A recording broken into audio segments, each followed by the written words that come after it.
Amazing. Hi, everyone. Happy New Year, everybody. Oh my God, it's New Year. Hi, everybody. Happy New Year. Did we all have a wonderful holiday? Did we have a wonderful Christmas? Did we have a great New Year celebration? Has the hangover worn off yet?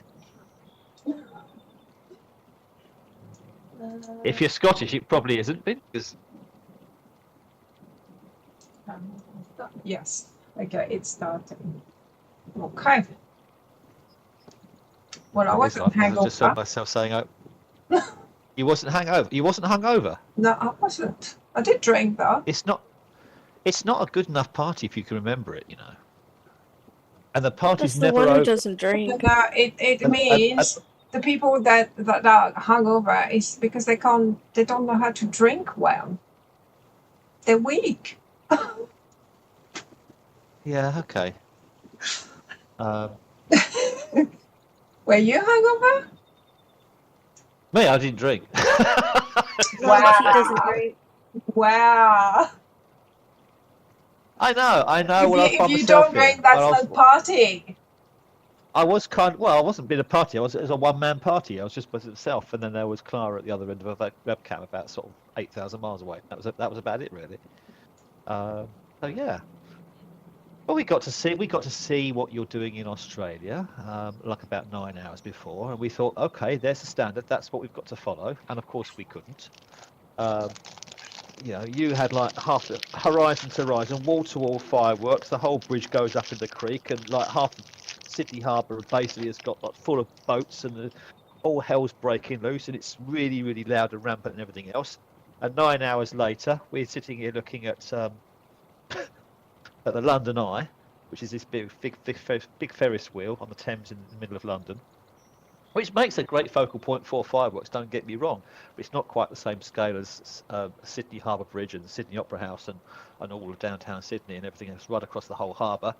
And we got treated to an advert for Wicked in the middle of it, which I'm sure some people really like, but the last thing I really want to see when I'm looking at Happy New Year is The Wizard of Oz and a big green witch flying through the middle of the Ferris wheel. So it wasn't really my thing. But there we go. That's progress for you. We didn't have drones this year, which is one thing. Yeah. Lots of things have been happening in Second Life. Lots of things have been happening for sure. Anyway, I've actually managed to get my computer fixed, almost fixed, which is kind of good. That's on the good news. The bad news for me is I'm going into surgery on Monday. I'm having someone's going to be delving into my ear, which is going to be a bit crazy. But hopefully, I might be able to hear you in stereo afterwards, which would be amazing. I'll let you know. I'll let you know in a week's time. Yeah. So we've got that. Other things going on in Second Life. There's been all sorts of classes and events and live events and things going on over Christmas and the whole holiday period. Everything from builders brewery classes through to club sets, and we've had live performances, Joking Gustav at the Cellar Jazz Club. We've had all sorts of social hangouts and things going off there as well, and seasonal shows. In January there are at least 5 major events going on. Everything from Anthem to Fame Shed to Hippie Stop Level Prodigy and all of that stuff. Same usual thing. Yeah. Well, no, I know they probably all said the same shit with a different texture on it anyway. But you know what? It's good stuff. It's a new year. It's a brave new world. It's 2026. So let's embrace the madness and see where it can take us for this year. We're not on the boat for one thing. The water's frozen over. Someone has built a panda snowman or snow panda and dropped it behind your back there. I can see, Pris. I did see. I'm going to mention this. I watched you doing Dirty Dancing with Tunda earlier this week. I was so impressed. Literally, I sat there watching it. I had the music going on in the background there. I had you doing that dance, and that dance probably was literally step perfect. It looked absolutely amazing, and I sat through that entire short that you've posted online, and everyone can look at it if they want to. And I was waiting to see if you do the lift at the end, and you cut it short at the end. So That was a bit of a letdown. But everything else apart from that was superb. I was just waiting. I don't think it's even possible. I don't know if it's been done at all, that animation to do the jump. Well, all you got to do is run towards each other, and then basically the guys lift you in the air and just hold it, and that's the climax of the song as well. In theory, I mean, actually not in theory, because I think in real life it is a hard move to do. But is it even possible to do in Second Life? I don't know if it's been done, because the animation, she's got to run and do the jump. Like, well, you were jumping around and running and everything else on there. You could just do that if you've got the space for it. And if we can fly in Second Life, you can certainly do the lift, surely. It's specific. Are you gonna be able to make the animation? Like, someone has to make it. I don't think it's possible.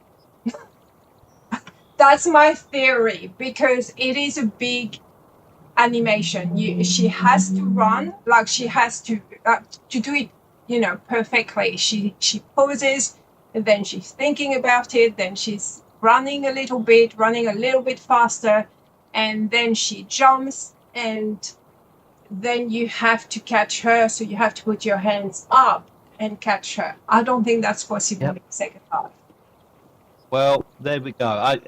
I was amazed. I was sitting there waiting to see how they're going to do the lift. I sat through the entire thing waiting for the lift, and you cut it short beforehand. So I never did get to know if it actually happened or not. Damn it! I need to get some AI. Like, AI would do it probably. Well, there we go. AI. Yeah. AI. Do the finish the ending with AI. Yeah. Wow. Didn't think of that. I guess the moral of this entire episode and tale is that nobody puts Pris in the corner. Oh. There we go. Well done. It looked really good anyway, Pris. It was great entertainment for about 5 minutes, which I was really impressed. So we've had that. What else have we had? We've had a whole load of people, excluding me and Clara, talking about their hopes and fears for 2026. You even managed to get Phil turned up as well, which was amazing. But we still haven't managed to get Denise's plan fulfilled of getting Phil to play Second Life Cards Against Humanity. I did, but I did send the email. They were probably already on holidays, so yeah, they're probably getting back on Monday. So I haven't heard back. Like, it's not. They said no. They didn't say anything. They haven't replied yet. Okay. Well, they've got time. Yeah. I think I think the more people cry out for that, the better, really. So everybody listening, watching, if you'd like to send some notes through to Lyndon saying we want Phil to do Cards Against Humanity with Pris on Meta Reality's channel, please, the more people speak up for this moment, this glorious moment of Second Life, this legendary moment of Second Life community, and the CEO engaging with the Second Life community, I think the better, really. So let's make it happen, guys. I think that would be good. Other things. Okay, just stop for a second. Stop for a second, please. You started with okay. I'm restarting it because it should be back there. No, that's fine. Okay, yes. We've restarted the stream. Yeah. We've restarted the stream. You've got all these people saying hi, Happy New Year, and now everyone's saying liked it, and now you've restarted the whole thing again. No, but so it doesn't stop anything. It will just be a black screen for a few seconds. That's all. Yeah. Okay. No, it's still continuous. It's just they got a black screen and no voices for 5 seconds. That's so. Other things that have been going on.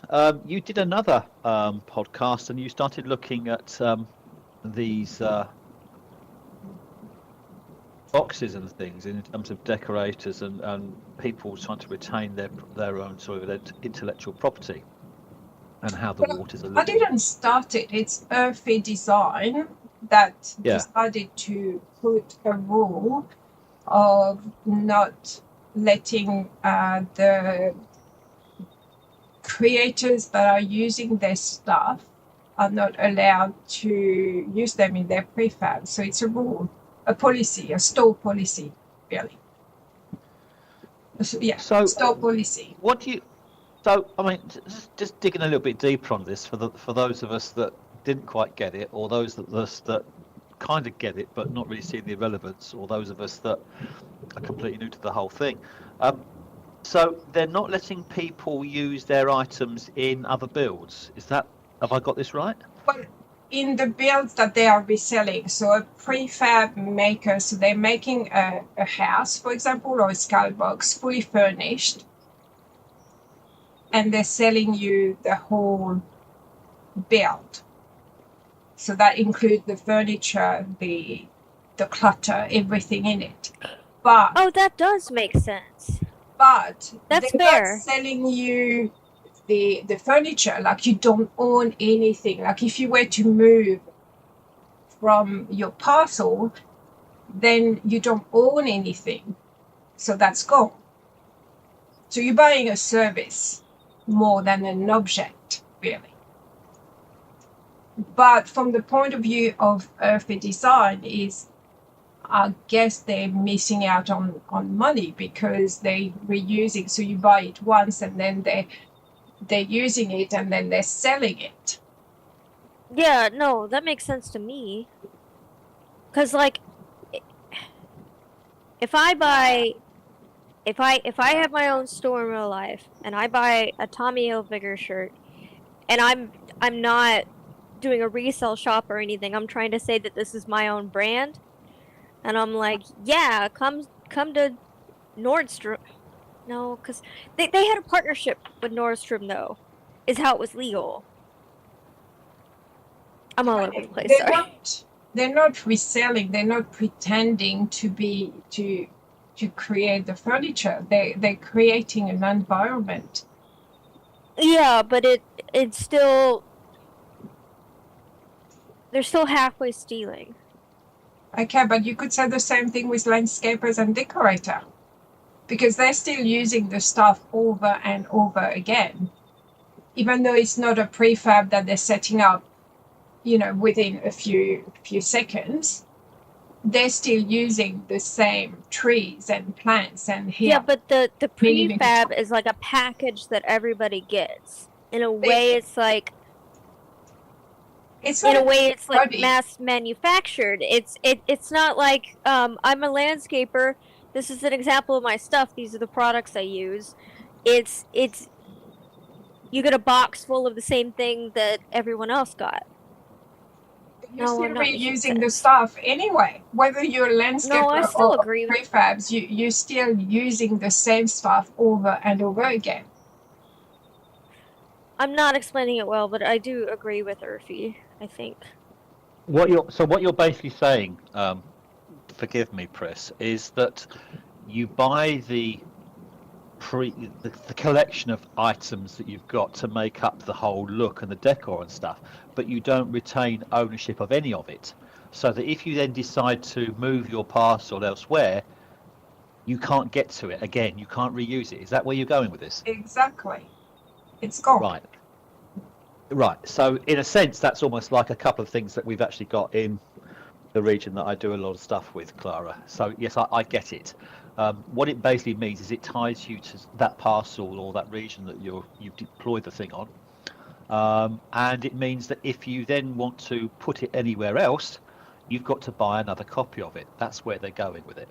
So no, that's not what I meant. But that's what she's doing. That. But with a landscaper, it's kind of okay. But no, if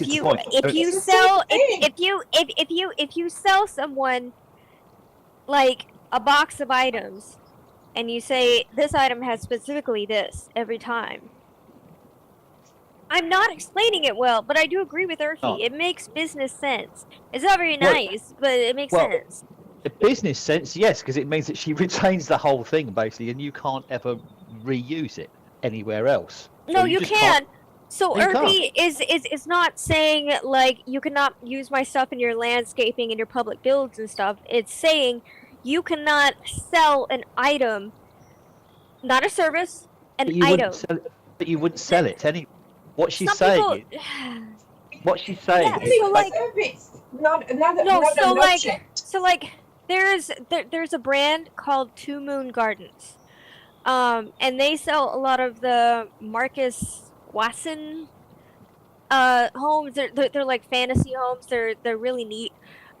They sell those with a bunch of landscaping around.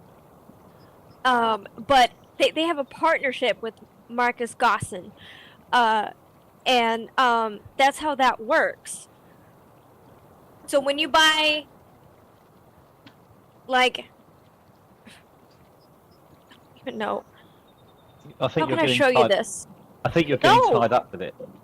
No, I'm saying something specific, but I have like no But brain. It's still account for the same thing, whether you landscaping, decorating, or doing a No, prefab. that's The a difference with a service. prefab is Hang on. That's a that you're doing it service, not a within 5 product. minutes. Clara, hang on. Yeah, but Yeah. that's a service, not a product. This Like- is a service. A prefab is a service. Instead No. of me going to a decorator and say, look, so first I have to find one.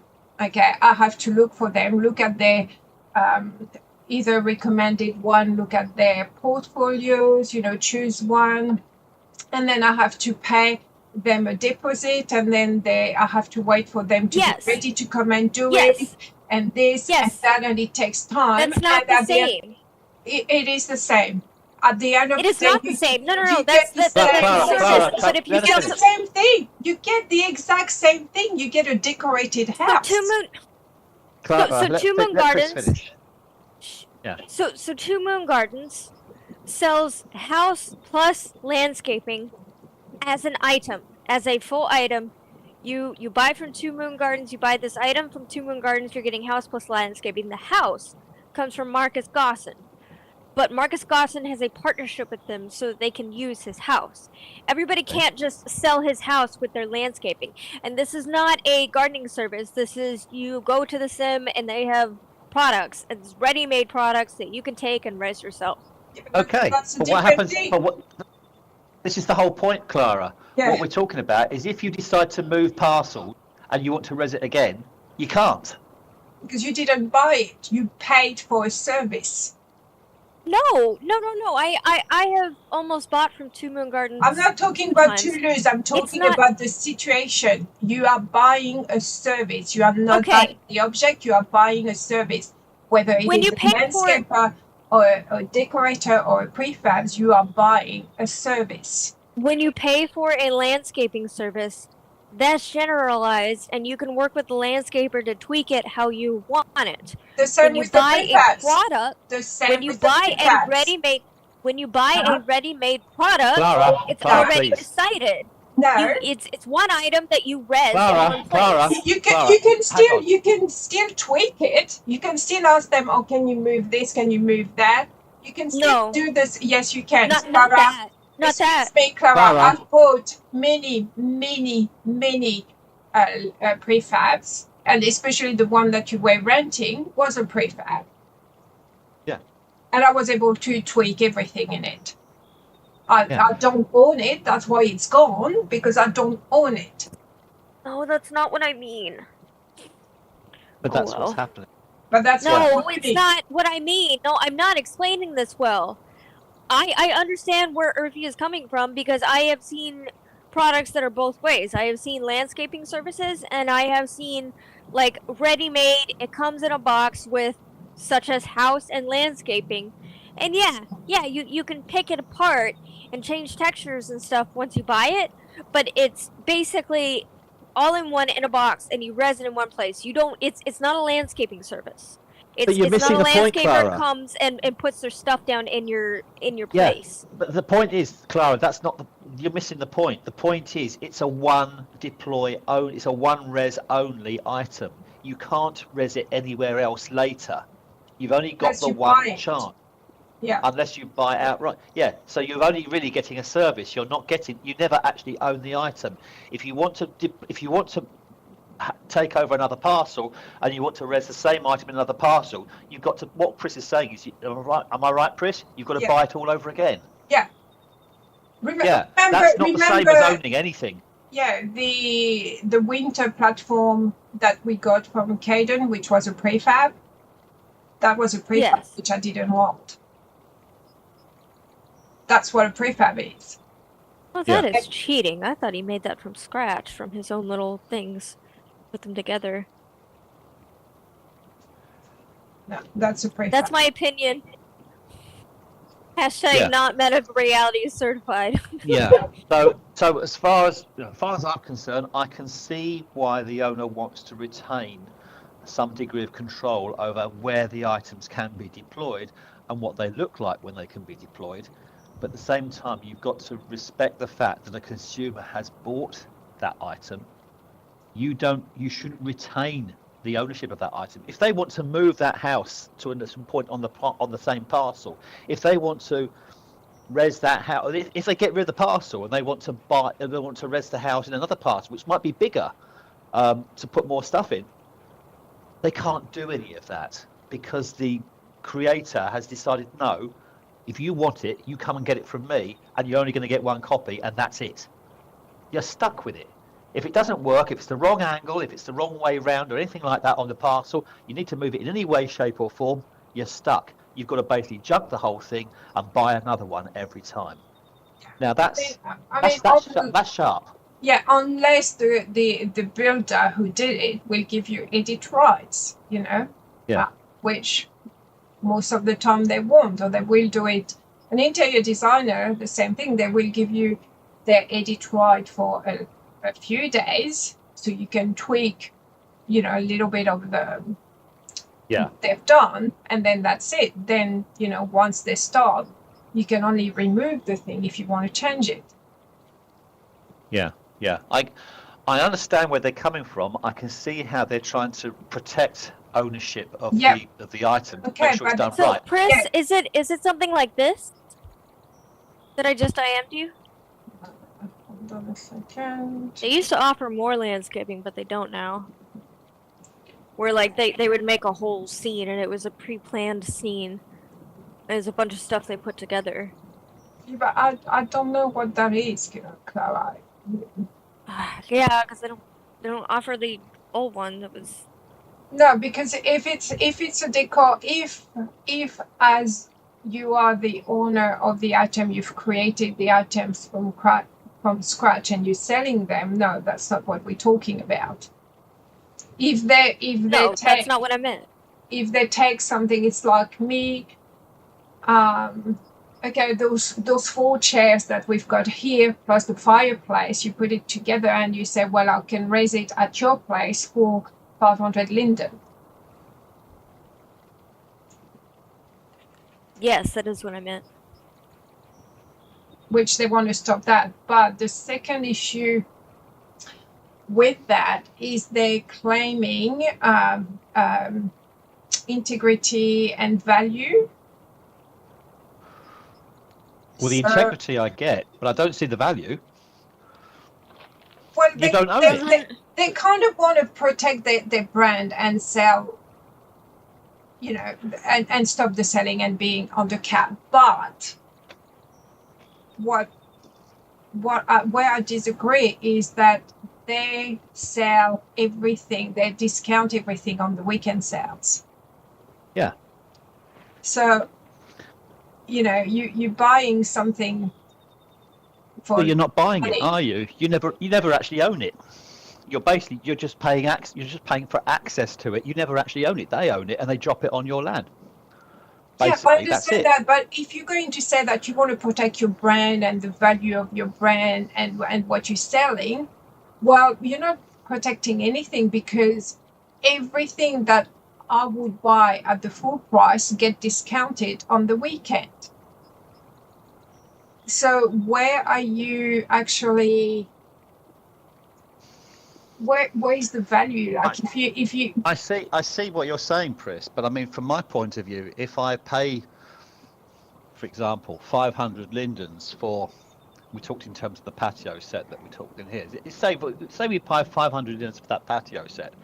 You roll it out, it goes into your build over here on top of this quayside over the frozen lake that we've got here, and you then want to move it. You may want to make the lake bigger. You may want to put more chairs out, etc. You don't own any of that. You basically paid for access to this patio set, which has been dropped on your parcel, and that's about as much as you can do with it. And if you decide to move it, if you lose access to your parcel for whatever reason, it's gone. That's not about integrity. That's not about protection of your intellectual property. That's basically saying, okay, we're going to retain it. You never actually are going to own this whatsoever. It's not even protecting a brand. It's basically simply saying, we own it, we made it, we own it, and we'll charge you a little amount for us to run a copy out onto your land, and that's it. Once you've got it, you can't do anything with it. And that's it. Zia, hi, welcome to the party, or welcome to the podcast. Happy New Year to you.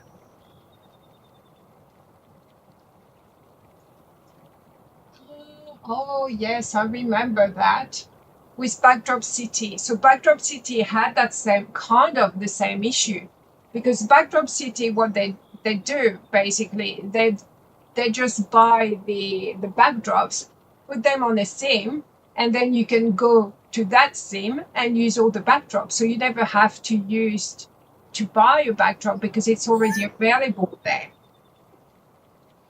Yeah, that's exactly the same thing. What kind of? That's even sneakier, I think, that one.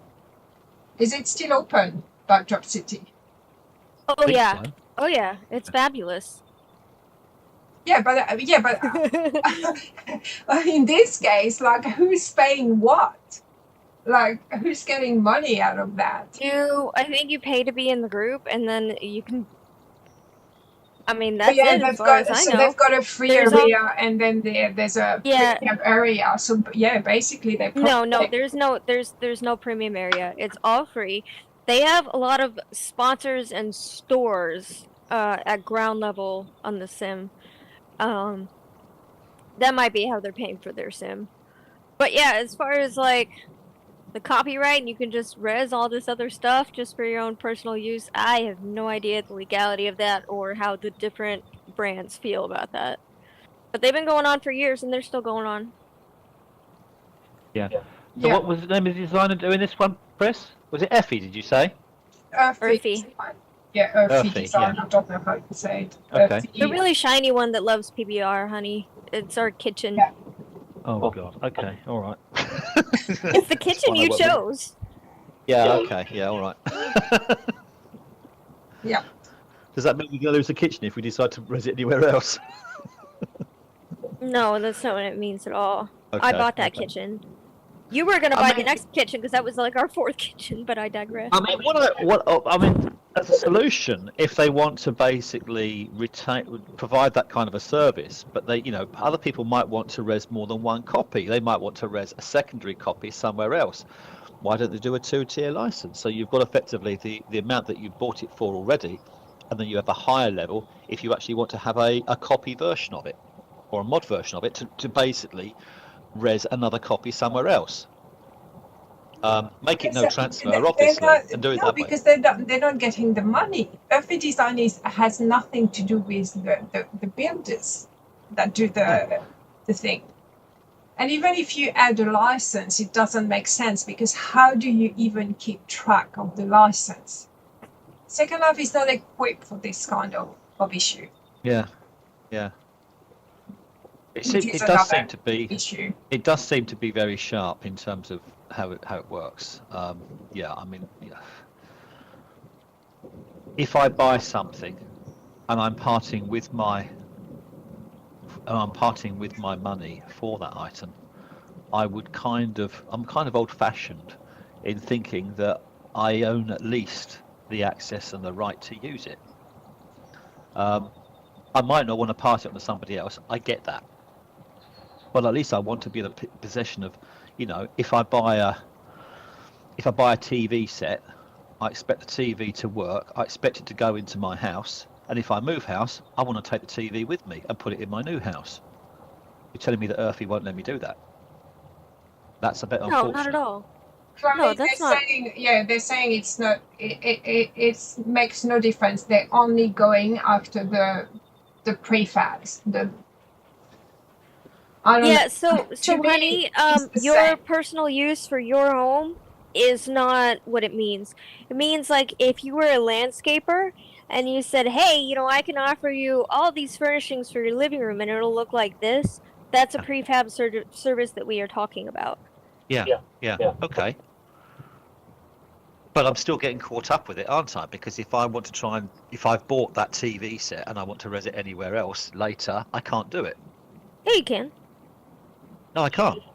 That's the because point. If you buy something that is copy, you can res it as many times as you like. It has been installed by somebody else. You paid for a service. You did pay for the object. Yes. Yeah.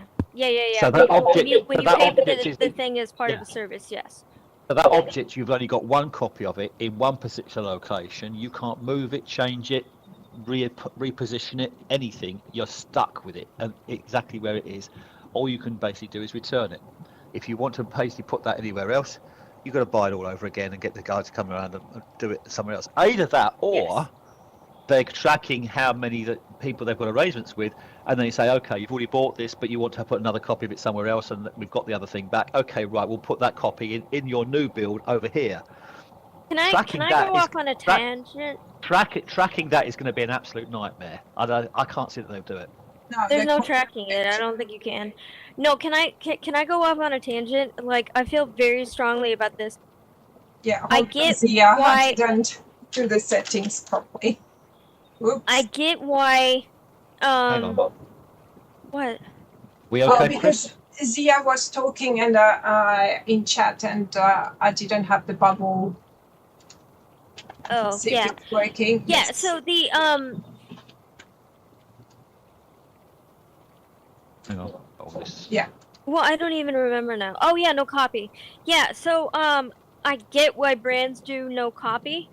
I get why that's a decision that they make sometimes. I do. It helps protect, your brand and your things. But no copy is a flawed thing. Like, so you grab something and then later when you're done with it, you take it back in your inventory manually. Like that's how you treat your no copy things so they don't get lost, right? Well, sometimes they get lost anyways, about 50% of the time, even if you do everything right. And then you have to rebuy it. Yeah, no copy I don't think is a solution. You can't take it back, according to this, and redeploy it somewhere else. You basically just have the one copy and that's it. It can't be redeployed. It can't be taken back and then used. Because if you could do that, then that would be fair. I get it. But what Chris is saying is you can't even do that. You don't actually, you've never actually owned it in the first place. You just basically paid someone to drop it on your land, and that's it. And you probably paid them the amount of the actual item to do it. It's actually quite expensive work. Well, as I said, I was going off on a tangent. I'm not talking directly about the first subject. Yeah. I'm just going off about my opinion on no copy. So like specifically, I had great fireworks this Halloween that I bought myself for my own inventory, and I knew they were no copy. So when it was time to take down that build, I took them back in my inventory manually and carefully. Come New Year's, I wanted them again, gone. Same as an ice rink that I got last winter, gone. I had to rebuy both of those things. With the fireworks, instead of rebuying them, I spent a little bit more on something else that was copy. Yeah. It's not supposed to, like, you can tell me up and down 1,000 times, it's not supposed to work that way and stuff, but, like, it happens. The no copy script or whatever it is, it's not perfect. Yeah. How do we, I mean, this is, Chris, you put the note actually in the chat on YouTube here, but I think it's a valid question. How do we all feel about this? It depends on what side of the... Yeah, I mean, I'm not going to try and take sides on this. I'm just simply saying, if you go and buy an item like that, and you suddenly find that you don't actually, you paid your money, but you don't actually own it. If you want to put it somewhere else, you've got to buy it all over again. How do you feel about that? Do you feel as if you've basically just given a load of money to someone, so you've got one copy and that's it? because I can see one person on this. You've asked the question in the chat here. Do you feel cheated by that? In a sense, I guess you probably do a bit, because you suddenly come to the realization that no, you don't actually own it. And to me, it was like you getting free advertising too, because like you go to a sim, you see something nice, you inspect it, you see who's created it, and you go and buy it. Even in that cafe that I bought on the ground, some of the stuff I changed, and some of the stuff, because I wanted to own them to be able to move them, but remain, the integrity of what I bought, I just went and bought the stuff. So I still went shopping, and I did that even when I got interior designer doing my house. I would end up buying the stuff that they put in my house. Yeah. But again, you're stuck in a position where you just don't own it. Well, you don't own it, but you can still go and buy it. Like it's not like they're putting things that nobody knows about. It's not like there is no credit. Everything you raise in Second Life is has, you can see who's done it, who made it. Well, okay, so let's think of another scenario then. If you res something and you build this whole build in something that's really great, and you're really happy with the whole thing, and it all works, and it's all been res, and it's all completely fine, and then one day that sim crashes, can you get it back? You can't, can you? You've got to go back to the creator and ask him to res another bloody copy of the damn thing, and you've got to pay them all over again. You're stuck with Depends it. on how the sim crashed. I've never heard of a sim crashing like that. Some people will charge you a price to re-raise it. A nice creator will remember you and be like, "Oh, okay, yeah, like I recognize this place, and yeah, we can. That's fine." Okay, but I'm simply saying, we have situations where sometimes, the sim, the whole region itself goes down. Linden Labs then have to go back to a backup copy, re-res the whole thing from where they've got there, but you can't res that item you bought. You've got to go back to the guys and say, look, I haven't got this. Could you res this again on this thing, because it's not coming back. So you never owned it. All you did was pay for access to having it on that region. I've never heard of that kind of crash. Oh, I have. I've seen them a few times. Oh, you've seen it? Oh, okay, never mind. So, if you're in that scenario, then you are being I wouldn't say, I'm not using the word ripped off, but you effectively are being scammed, because all the money that you've paid. Yeah, at that point, you are powerless. It comes down to the landscaper, the service provider, the person. You are stuck. You are powerless. It comes down to what they decide to do about the situation. As I was saying, if they decide to help you or not. As I'm saying, what you've got is a situation where, through no fault of your own, either you or the creator, Linden Labs or the people hosting that region, be it, I don't know, AWS or whoever, they lose that copy. Oh. Linden Labs can go back and re-res that region and everything on it that's yours, but because you don't own that item at all, they can't re-res that. You've got to go back to the people and ask for another copy of that license. Yes, and you are unfortunately at their mercy. If they decide to be nice and like, oh yeah, I remember you, I recognize this place. Sure, let me try again. But there's also like, what if they lost their no copy thing permanently? As Yorkle has just said in the chat there, if your landlord or whoever wipes your parcel due to some misunderstanding, you need a decorator to come back and replace it. That effectively, according to what Chris is saying, means that you don't ever own it. You've got to then pay that person to come back, and you're basically being caught through no fault of your own to have to repay for the whole thing to restore what you had. Slow down. No, I'm not slowing down. That's it. No. Okay. But it comes down to that landscaper person, if they're nice or not. Or, in a worst case scenario, if they lost their no copy items, you're both out. Yeah, well, we're talking about relying on the landlord to be nice. I mean, you can't run Yeah. a business based on hoping someone's going to be nice about something. Well, I mean, that's yeah. SL. Yeah, a lot of it is hoping that the creators will be nice. And to be fair, a lot of creators and stuff are really nice. But yeah, a lot of it is depending on their kindness. Because if they decide not to be nice to you, like, there's nothing you can do. Yeah. Well, the So fact is, it is usually in their policy when you buy a prefab that if you want it to be re-raised somewhere else, they will charge you a fee. Not the whole price, but a fee to re-raise it somewhere. It is in their There's that, yeah. policy. Yeah. Well, then you're stuck, aren't you? Through no fault of your own. Like I paid 20,000 Lipton once to decorate part of my house. Then we changed the house. So, I've lost everything, but I knew I paid a service. Like when you buy that service, it's not permanent. Like that, it is until it is, and then when you decide to change house or move, well, that's it. You just hire somebody else or the same person. Yeah. Basically, you're paying for hot air. You don't actually ever own it. That's the thing. Honey, you're sitting among a landscaping service. Well, it's not hot air. Like, it's a valuable thing.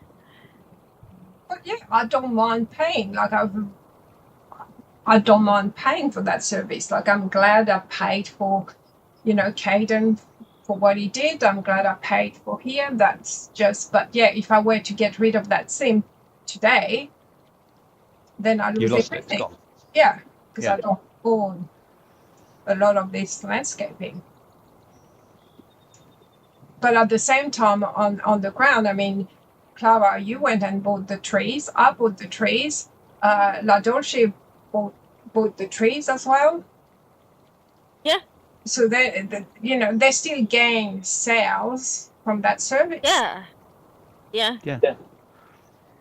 So how do we feel about that? Where you've basically bought something and you don't ever own it? Oh no, like I don't love it, but you kind of know it, and it's just the way it is, and you know about it, and so basically when you buy it, you kind of agree to that scenario. So you've just said it's just the way it is, so you're kind of resigned to basically just doing that. It just shows how desperate you are for that one item. What about the people listening in out there? How do you feel about the fact that you are potentially paying a creator for something that you will never own ever, but you're just you're paying for having it allowed to be put onto your parcel, but you don't own it? Well, why don't you ask Chris how she feels, because you're surrounded by it? I don't care because I know it's not permanent, but I'm still happy to pay.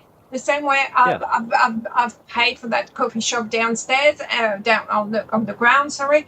And if I need to have my house, well, eventually I will get someone possibly to decorate my house on the ground because I don't have time, and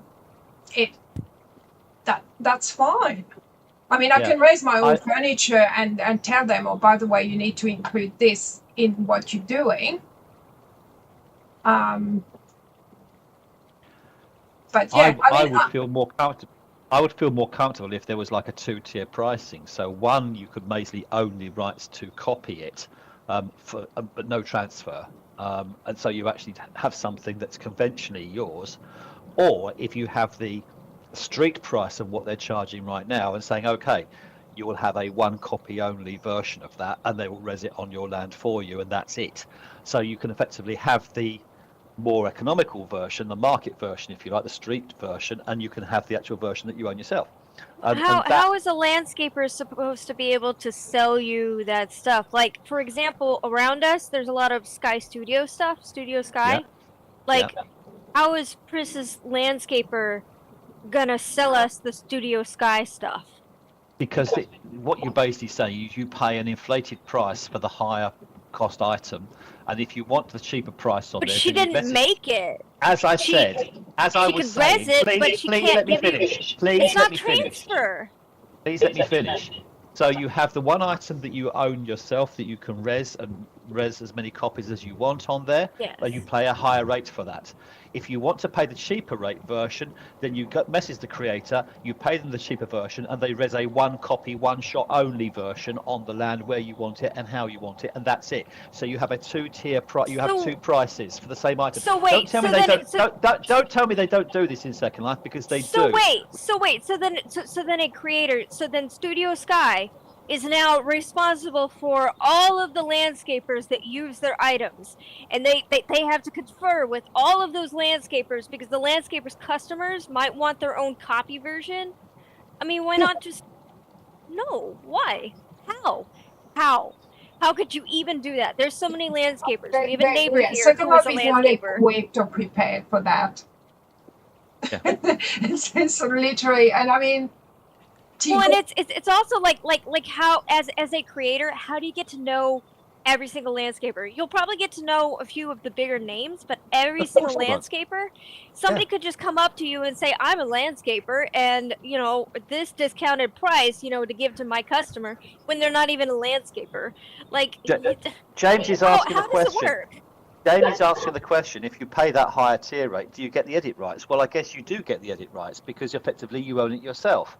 So you can have basically copy and mod rights, but you don't get the transfer rights. So you're not allowed to res another copy or pass the copy on to somebody else, but you have the ability to res that copy. I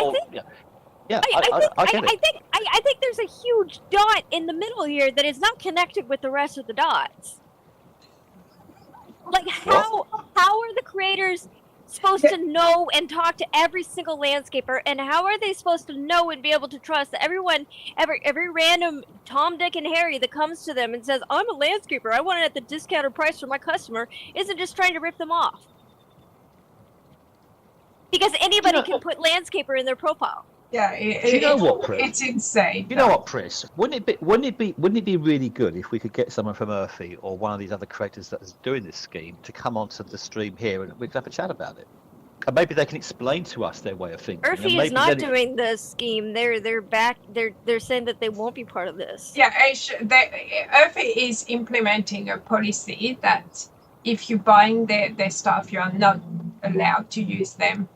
But I'm allowed to buy, or Clara bought the kitchen, so if I want that kitchen and I don't want to pay for it, I can ask Clara, can you come and res that kitchen in my house? And I don't care what Earthy says. Yeah. Like, I mean, okay, she's not making any money, or she could tell me, well, okay, I'll do it if you pay me 100 lindens, and they're still not getting any benefit from that. Yeah. So no, Chris, you have to pay me a minimum of 1,000, and if you want more than one individual item, exactly. But you know what I mean? Like, there's no way they can control who access what. Yeah. How are they ever going to know that I did that? Yeah, but I mean, I've raised several things at Denise. I'm just saying, well, I'm just going to charge you now. If I decide, you know what, I'm going to put landscaper in my profile so that I can get this discounted price that I heard about. Like, how do they know that I'm doing that, or I'm a real landscaper, or what? There's no, like, landscaper licensing in SL. You can literally just put it on your profile and then just tell people I charge this much.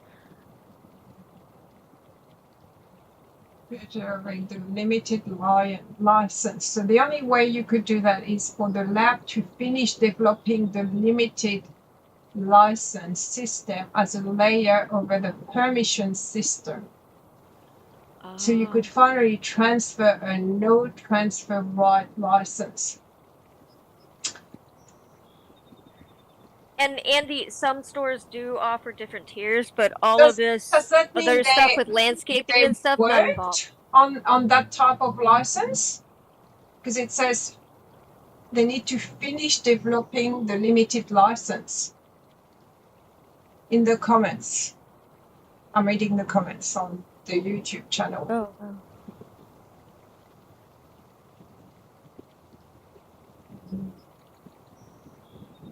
Well, that'll be the next thing. I mean, I've got a region that I'm involved with, and Clara knows which one I'm talking about. Mm-hmm. There are certain things on that region that we only have one copy of. because they are custom made. There is only ever going to be one copy of those. Well, they're kind of one of a kind on purpose. They are one of a kind, yeah. We don't want them to go on general release, frankly, and they will never go on general release. Yeah. It's impossible. If we lose that region, we lose them, and they're gone. They're gone forever. It's actually created problems when we've tried to update the region or redevelop parts of it, and take what's been put in place there and maybe modify it slightly to make it aesthetically more cohesive with the new items which are going into the region. In one case, I do know we had to call back one of the creators and say, look, could you give us res rights to parts of these things so that we can take this bit out and put another bit in, etc. And that kind of worked. And that will work on certain of those items, but on a couple of those items, we can't do that because the gentleman concerned is no longer in Second Life. Period. If the region goes down, we've lost them forever. And it's a shame because they're really good. So yeah, I kind of get it. What I'm not going to say I'm angry about, but I guess I probably am a little bit annoyed, should we say, is that I could potentially be in a position where I'm paying someone, or I'm paying to have something put on my region, which might even sort of make the whole region in terms of aesthetics and everything else. But I never actually own it. And I'm putting myself in a position where I'm only ever going to get one copy of that item, and if I ever move it, or if the region goes down or whatever, I've lost it. I don't think that's very fair. Yeah, but Well, that comes down to like Linden Labs and the programming of just like how the SL world works. I think it would be very hard for them to change that, though. Well, it requires like better technology, which like Yeah, I think it would be not that there. as well. I don't know. It's Oh, the licensing? Yeah, no, I agree with you, Zia. Like, yeah. I don't even think there is a fix. I mean, stores can do policy on their own stuff, but I mean, I think that the extent of this policy is like just it only works if Urfi catches them or if someone tattles. I mean, really. that's the thing. How are they going to police that? How are they Anyway? ever gonna know? Like, how? Yeah, and is it worth the money? Because considering that they discount everything on the weekend. Well, that's another thing. If you're doing this kind of thing and you're making it as available as a one-shot chance of having that item on your region, why the hell are you discounting it at a weekend? that makes no logical sense at all. To me, that's the contradiction as well, because you discounting everything on the weekend, not just once. They participate in about 5 sales every weekend. Yeah. So everything They don't you buy, discount everything. They discount like a few key items, which nearly every store does. Pardon? They don't discount everything. They discount a few key items, which almost every store does. Not every store do that. And Not every store, but it's only a few something, key items. It's not everything. It's normal. no, it's I mean, not normal. if I It's not buy normal. something in the marketplace, as I do, this is the only place I buy stuff because I never get out and about in Second Life. I have no life.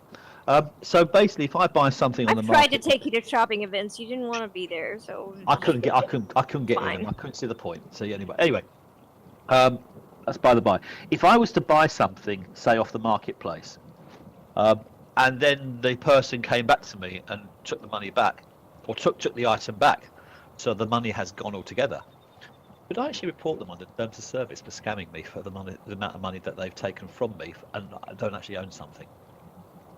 No, of course not, because everything in SL you kind of don't actually own. It's kind of like a handshake promise. But yeah, if SL all goes down or all glitches way too bad, and everyone loses stuff, even Linden Labs, like that's it for that. And you can't sue anybody for that. I mean, if you have like a redelivery of an item from the marketplace or something, and then basically, you can get it redelivered that way and have another copy of it. But if you've got someone that's physically resing something on your land, it's not quite the same thing, is it? So, yeah, I know that people have been reported under terms of service in the past for basically taking people's money and providing anything back to them. It's effectively theft. And Well, yeah, but when you add not, 1, 2, 3 plausible steps to it, where even the service provider who put the stuff on your land might not be like at fault and might be also like screwed themselves. Like, you can't. Let's be completely objective, right? In criminal law, the definition of theft is, one, you've suffered a loss of some description, and secondly, for you to be found guilty of it, you have to have the intention to permanently deprive people of their money or the item. In this case, we're talking Lindens. You basically are taking the money from them, and it is effectively theft. If that item disappears and you can't put it back there, then effectively there's a theft element on this thing, and that then falls under terms of service, to my mind. I'm not comfortable. Yeah. I'm with Chris. So if there's some funky wonky Second Life update that makes some PBR things just gone forever, which won't happen, but I'm is pretty Kate sure and when Trey you liable join, to Chris for that? yeah, Did when you Kate and Trey steal from Chris? I'm pretty sure when you join a virtual world, you know that it is digital license. You don't physically own the product. It's like eating a pizza. Okay, once it's eaten, even though you didn't like it, you still ate it. It's gone. You can't just say, yeah. It's the same thing. I would love to have somebody from one of these creators to come on and just tell us what has led to that conclusion and where they would go with regards to the whole thing. Which conclusion? Not collusion. I said which one of these organisations that are doing this. Which conclusion? Let me finish. Well, I don't even know what you're saying. Well, I can't even finish, so you'll never know, will you, if you keep interrupting me? So we've got all the chairs and the stuff around here, and I say, have one person there to come and tell us why they want to implement that type of policy, where they go with it. And we can then ask the questions that we've been trying to debate over this for the last hour. And say, so, okay, where are you looking to go with this? What happens in this situation? What happens in that situation? What was the thinking when you decide to implement this policy? And then perhaps we'd be more comfortable with a proper explanation. What? No. Urfi's new policy is that they would not be. They don't want their stuff used for, like, they don't want to see an Urfi chair. They don't want to see Urfi chairs around our campfire here. They just don't want people to make money. Yeah. Their stuff. That's their policy. Yeah. That's the policy. Urfi doesn't want any part of it. Yeah. Urfi, as far as anyone knows, is the only one that's taking a stand against it. I'm simply saying, if they want to start implementing this as a new policy, then by all means, let's come onto this broadcast and let's have a quick chat about what they're looking to try and do and where they see the advantages of it. What is the intention?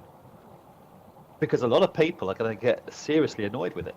And frankly, yes, if I've got a question where I've got one item that I retain the rights on and I can deploy that anywhere, as opposed to just one item which is locked to one particular place, I know which one I'm going to buy. Yeah, Urfi doesn't want to be part of, like, people's landscaping services. There's no way they can enforce it, which is what we've been saying for the past hour. But, that's professional suicide. Because effectively, they're putting themselves in, that's professional suicide. They're basically putting themselves in a market where people can't buy their stuff and use it.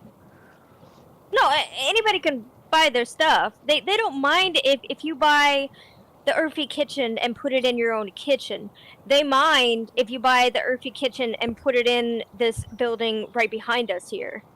Yeah. For public use. Yeah, but And yeah, it does. what I'm I think it mind, does shoot though, them in the foot. okay, but they want to stop that. So what I do mind is that I bought their patio for, I don't know, I think it was over 500 linden. Then 4 weeks later, it was sold at the weekend sale for 90 linden. So can I get my money back? Or the difference? Because, you know, there's no value in that. Yeah. Wait, what would you want your money back? I bought a patio full price at their store, which 4 weeks later was sold in the weekend sale for 90 lindens. Oh, no, that's not how sales work. But is that what we're talking about? Or Well, are we if you're talking about going landscaping services? This is the same. This is value and integrity that they're trying to protect. There's no value and integrity when you're going to discount your stuff every single weekends.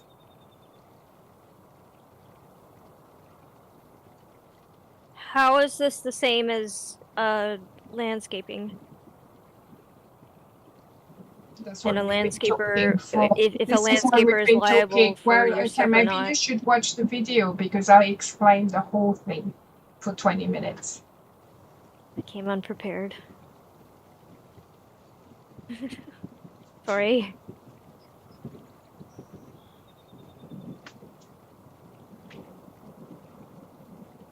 Yeah, they want money, but yet they're doing sales every weekend. Yeah, but They're that's not, not they're how not you protecting can't the customers you who can't buy price. something you can't buy something from Nordstrom half off and then come back a week later when the sale's off and say, "Hey, I want the other half." Like that's Yeah. just not how sales work. Yeah, but the thing is now, so why should we buy anything full price if it's going to be on the on sale every weekend? Because that's the issue. When you know that somebody is going to be on sale, you have to wait for that.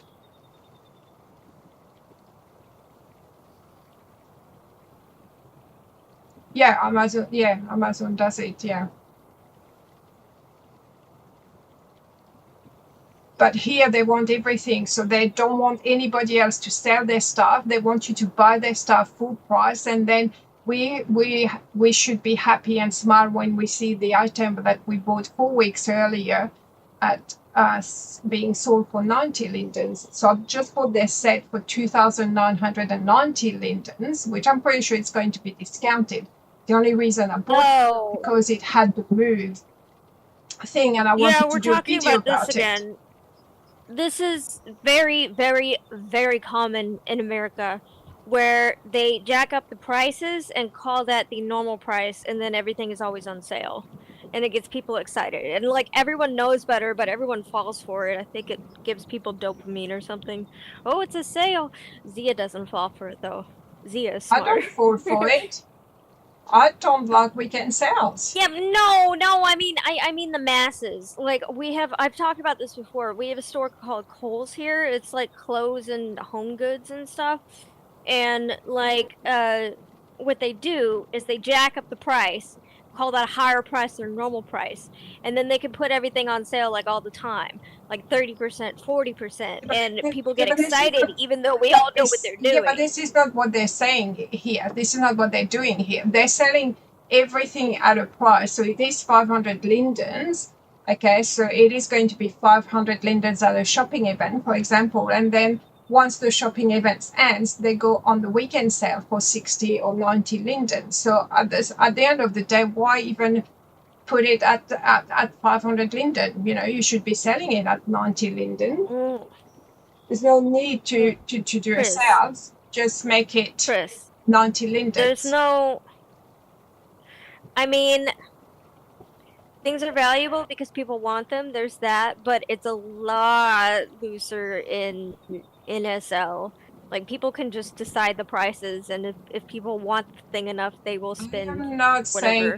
saying any of that. I buy full price. I'm happy to pay full price. But I Well, the also have sales are... a list of creators that I know they will discount, so I will not buy from them full price because I know it's going to be discounted within 3 months. And I know a lot of people that do the same. Well, the They don't sales are want that.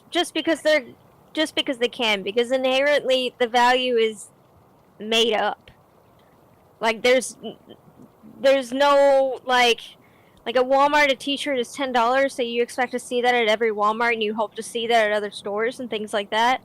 Like, that's not really NSL. It's kind of NSL culturally, where you expect things at a certain price, but there's nothing really stopping creators from just making the $10 t-shirt like $90. This is not what I'm saying at all.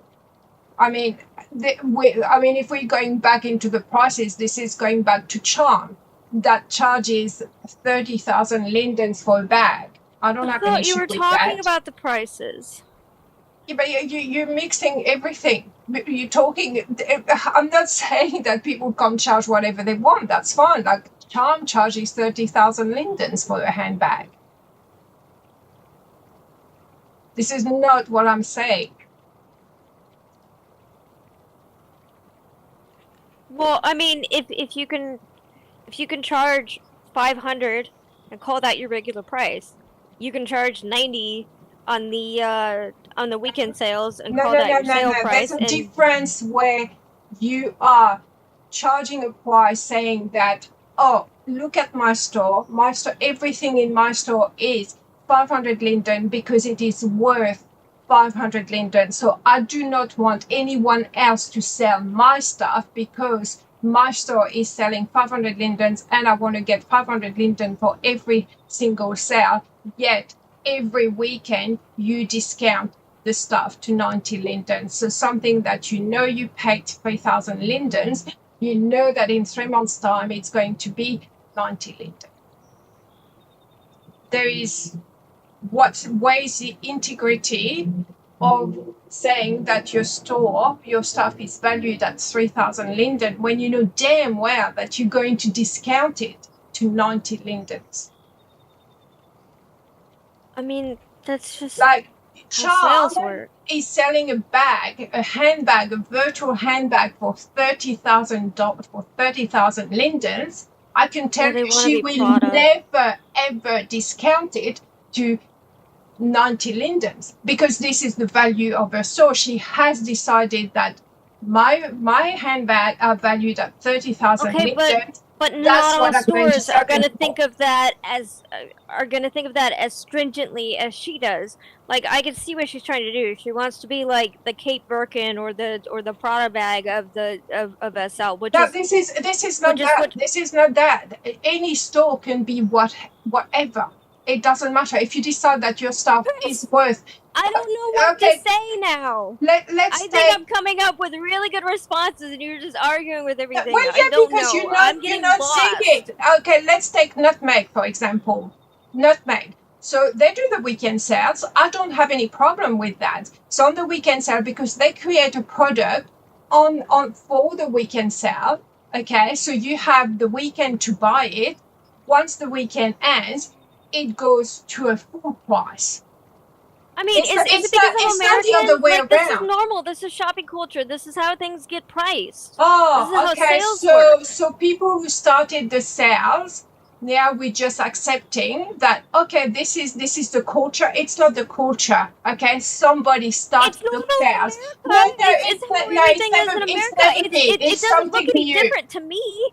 It is something new. It is something like you can see now. Every shopping event started with the weekend sale. It was only a few weekend sales. Now every shopping event have their shopping sales. I've been buying things predating SL, and I'm telling you, like, this is how shopping and sales and all of it is, at least in America. Okay, well, okay. Why Like, are we all placing? I'm not from America. I'm not talking about America. I'm talking about Second Life. I know you're not from America, but a lot of these people Yeah, but are. I'm not talking. And No, that's probably a not lot true. of the people That who is not true. started All this the creators that are on my list are not from in SL America. were American, and everyone No, followed because, no, ooh, this is no, a good way to make no. money. This is what's working. No, this is not. Okay. Okay. This is not. I'm telling you, like, this is just normal in America. I Yeah, come but to this is SL not and the America. shopping This stuff. is Second shopping stuff. Life. This Hold is on, Second hold Life, on. and I the creators are not from know that not America. everyone is They're not all American. from America. It was probably started by some Americans, and then other people said, oh, this is how it's working in SL. It looks like it's working for them. I'm going to do it too. Everyone else is doing it that way. And what? Because you're American, we all have to agree to your stupid rules in America? Oh, yes, let's be Absolutely like in America. not. That's it. But This is probably America. Americans Welcome to started America. it It's no first, longer and everyone Second said, Life. oh, It's that America. looks like it's working for them. I'm going to do it that way too. That's how it's expected here now. I'm not saying that a bunch of Americans came to SL early on and said, you guys all have to do the shopping culture this way. This is exactly what you're saying. This is exactly what you're saying. Oh, this is America. We should. This is the culture. Okay. You are asking questions like an I alien. didn't ask Don't take questions. that the I wrong was way. just What I saying, mean and you is that I just come went from and RM said, to SL, this is and the America, sales so shopping we should. culture, This all of is it normal. looks the same to me. So they have used the American model, and everyone is just kind of agreeing to it and doing it that way. I don't know what to tell you. I know not everyone's an American, and I know that Americans are not coming in and saying you have to do it this way. I'm just saying. Okay, all right, okay. No. All right, okay, No. we've heard. Okay, we get it. Chris, we get it as well. I think, from my point of view, I remember when I joined Second Life, I signed and it had an awful lot of small print on it, but basically one of the main things it says was I accepted the right to basically be ruled by the jurisdiction in which the Linden Labs are based, and that is Californian state law. I also agreed that anything I see, I'm not going to be issuing legal grounds on as well. That's a different thing again. Again, California state laws applies. So we've got a situation where, to try and keep things simple from the Linden Labs point of view, is they will basically apply the law where Linden Labs are based, which is in San Francisco, I think it is, from memory. And they're applying the laws and everything else for that particular area. What's happened over time is that then that culture, and I'm using the word culture here, not rules, not regulations, I'm using the culture of California state, etc., has now populated through the entire of Second Life. It doesn't matter whether you're in California or London or Texas or Australia, we're all still effectively being governed by the way things are being done in California. And because of that, I certainly know that I don't have as many protections on retail and purchases that I would have as if I am in London. So, you know, and I kind of accepted that. I think it's very unfortunate. I don't think it's particularly fair, but I've agreed to that when I joined Second Life. So that's the situation that we've got, like it or not.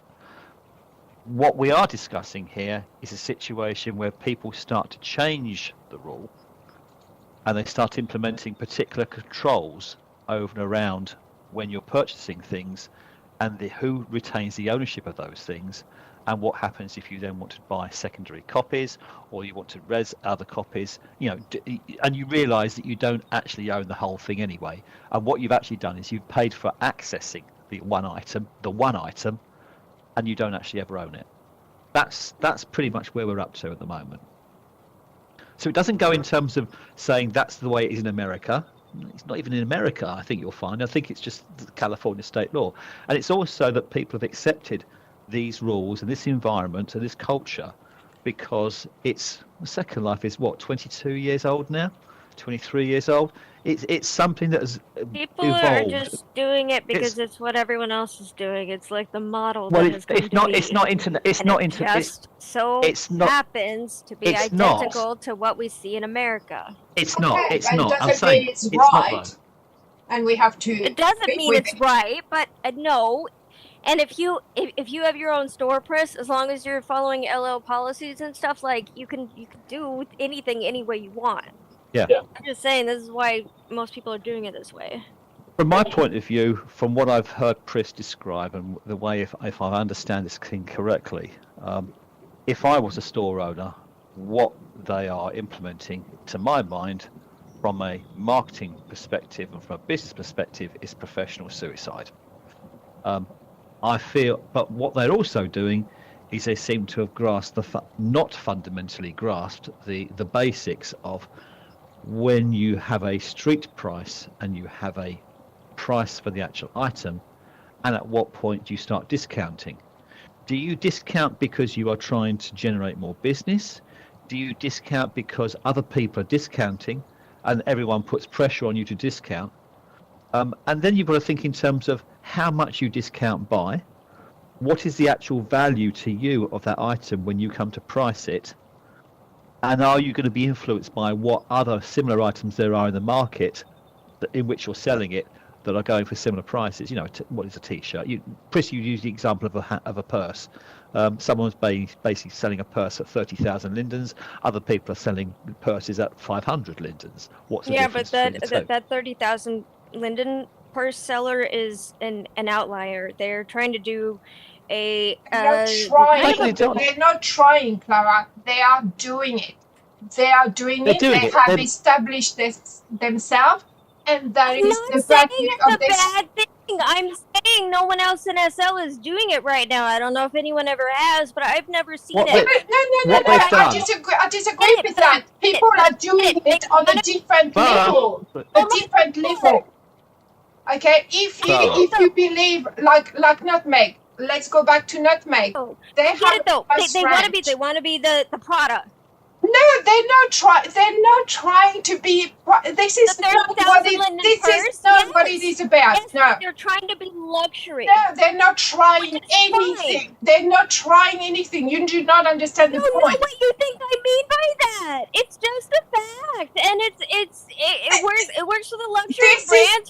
This is not about trying to be Dior or whatever. This is the point that there is a store that decided to sell something for 30,000 linden. Another store will say 8,000 lindens. Okay, they never discount. I can take another store. She sells her handbags for 8,000 linden.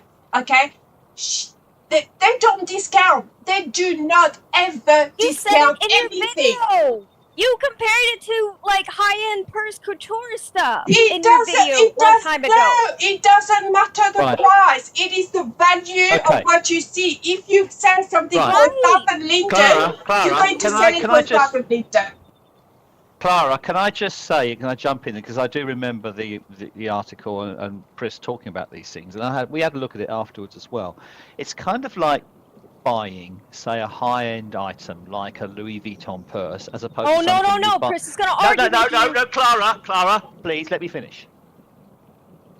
So you have the situation where you've got a high-end item of a certain quality, and it is limited in terms of how many of those they actually are, and in exchange for the fact that you have exclusivity and quality, you are paying a premium price for that. Yes. If you want a basic purse, then yeah, you'll pay 500 lindens. You won't pay 30,000 lindens for that. And yes. there are stores in Second Life now which Chris, why are you not arguing with him? This is exactly what I was trying to say. Clara, finished. There are stores, as I was saying, in Second Life now, which their entire marketing strategy, etc., is based on exclusivity, on limited editions and limited numbers, and on high quality. And yes, some of those have actually gone ahead and copied some items which you can get in the real world, which are premium items like Louis Vuitton or Dior or whatever. But that's the model that they've got, and they are doing well because people appreciate that if they want to buy a 500 linden purse, everybody can get one. Everyone's alt can go and get one. They've all got that 5 linden purse in a particular colour. If you want to buy that high-end item, you know there's only going to be 12 of those ever made in the Linden labs if it's of a certain quality, and you might want to have that exclusivity because you know that there's only going to be 11 other people that have got the same item in the entire, however many tens of thousands of people there are in Second Life. Not different from anything I was saying. It's not just about exclusivity, though. It's not about the amount, the limited amount. It's about, you know, that if you buy a purse for 8,000 linden or 30,000 linden, you know that you will never see that purse for 90 lindens. With any other creators, you know that if you're buying something for 3,000 lindens, you know that if you wait 3 months, you're going to see it for 90 lindens. That's the difference I'm trying to make. Yes, There's that stores that store. have value in what they sell. They think their stuff is valued at. It doesn't matter what is the price. $1,000, Yes, that store is $30,000, using a and they different will need business model, discount. the one that Andy and I are describing. Now that what you're talking and what Andy's talking is two different things, Clara. No, it's So not. what? Yes, it is. So Clara, Chris, I'm confused. They're just trying to be couture and stuff, which is fine. That's their thing, and Right, it's Clara. exclusive. It's valuable to people. right, Clara, It's Chris. not about whether No. it's exclusive or valuable. It's about the value you put in your stuff. If you think you are worth that Yes, and much. they did that. They put value in their stuff that not everyone is doing. Are you talking about Earth Design? You think they're putting value in their stuff? Really? Value in what? They're selling something for 3,000 linden. They're going to discount it in 3 months' time for 90 linden. You call that value? Integrity? No, I don't call that value or 30,001 integrity. that never changes value. Pardon? I call the 31,001 that never changes. I call that value. It is a different business model. No, because sell. you're thinking in terms of process. So let's go down into value. This is not because I said $30,000. It doesn't matter. $30,000, $5,000 linden or 1,000 linden. It doesn't matter. If you think your stuff is worth 1,000 linden, you will never discount that price to 90 lindens because you think you are worth 1,000 linden. I don't see how this is outside of how this contradicts with what I was saying. Because you're talking because your stuff is 30,000 lindens. Can I just set their prices and do not do sales like that? No, They have hang a on, hang different on. business model. It is somewhat unique in Hang itself. on. It is not what Hang on. most are doing. Hang on, Clara. So if you've bought that purse for 30,000 based on the fact that it's quality and it's a limited number and it's, you know, that's the price for exclusivity and you're willing to pay that amount of money, what if you were then told that out of those 12 items you've got, you can only ever get one copy, that you won't be able to reuse it anywhere else, and this is the real clinch of the whole thing, in 3 months' time, they're going to take that £30,000 thing that you've paid for that exclusivity for and that quality for and everything else, and they're going to knock it out to 11 other people for 1,000 lindens each. Why would you want to pay? Yeah, and I would too. But that's exactly the point. This is what I'm saying. There is no logic to the reason of fact if you are basically saying you want to do that one hit, that one item, one res copy only, and they provide that, and then they come back to you a few weeks later and say, okay, we're going to put it on sale now. What the hell are you paying for? Yeah, exactly. If I'm buying something for 3,000 linden, I don't want to see it for 90 linden because it is the value that you're valuing your stuff. Okay, I mean, yeah, sure, you can do a sale here and there, but if you're going to discount every single weekend and then say, look, you are not allowed to use my stuff because, you know, I don't want you to make money on top of me because my stuff is valuable, because my brand has value, has integrity, I said no, because if you can discount to 90 lindens, you do not have integrity at all. You have in every product that you buy in the world, you have what they all want to have, what we call a unique selling point. And the USP, in sales terms, is what encourages people to buy it. It might be the design, it might be the color, it might be what it does. The functionality might be more extreme on, might be more broader than on some items on others. That is the unique selling point. If you are selling a purse for 30,000 lindens, your unique selling point is the fact that you have that exclusivity and that quality, and you're only going to ever have, say, 12, in the example I've used, you're only ever going to have 12 of those items on sale. If you then go back at any point in the future and say, you know what, I'm going to let you have it for 1,000, but you'll still have the exclusivity. Where is the unique selling point? You've lost it. You've lost the credibility to your entire client base, and you've effectively committed professional suicide. That's what I'm saying. So I would like to have a chat. Yeah, a store can do whatever they want. It's their, their prerogative to do so. If they want to commit financial harakiri, then let them. I don't mind. But I'd like to have somebody basically come onto our podcast here and explain to us the thinking, because I don't see it. I don't get it. But, and if you have a unique selling point, if you have a unique selling point, then don't. If you have a unique selling point, which is offering a particular item which is custom made, and you're only ever going to get one item and deploy it in one particular place, okay, that's a unique selling point. For you to then go back a few weeks later or months later or whatever to say, okay, you know what, I'll take 40% off the price of it. You've lost your credibility. You've lost your unique selling point. You've effectively committed professional suicide. There's no point in buying the item at full price. I mean, Jonas is saying, oh, you buy a TV and months later is in the sales. I mean, I've seen TV, going on sale. They don't go on sale though for 90% discount a few months later, though. Yeah. I mean, I bought something. I can't remember what I bought, but then I saw it on sale. Oh yeah, my graphic card actually, my original graphic card, and I bought it, and probably 3 weeks later, there was $150 discount.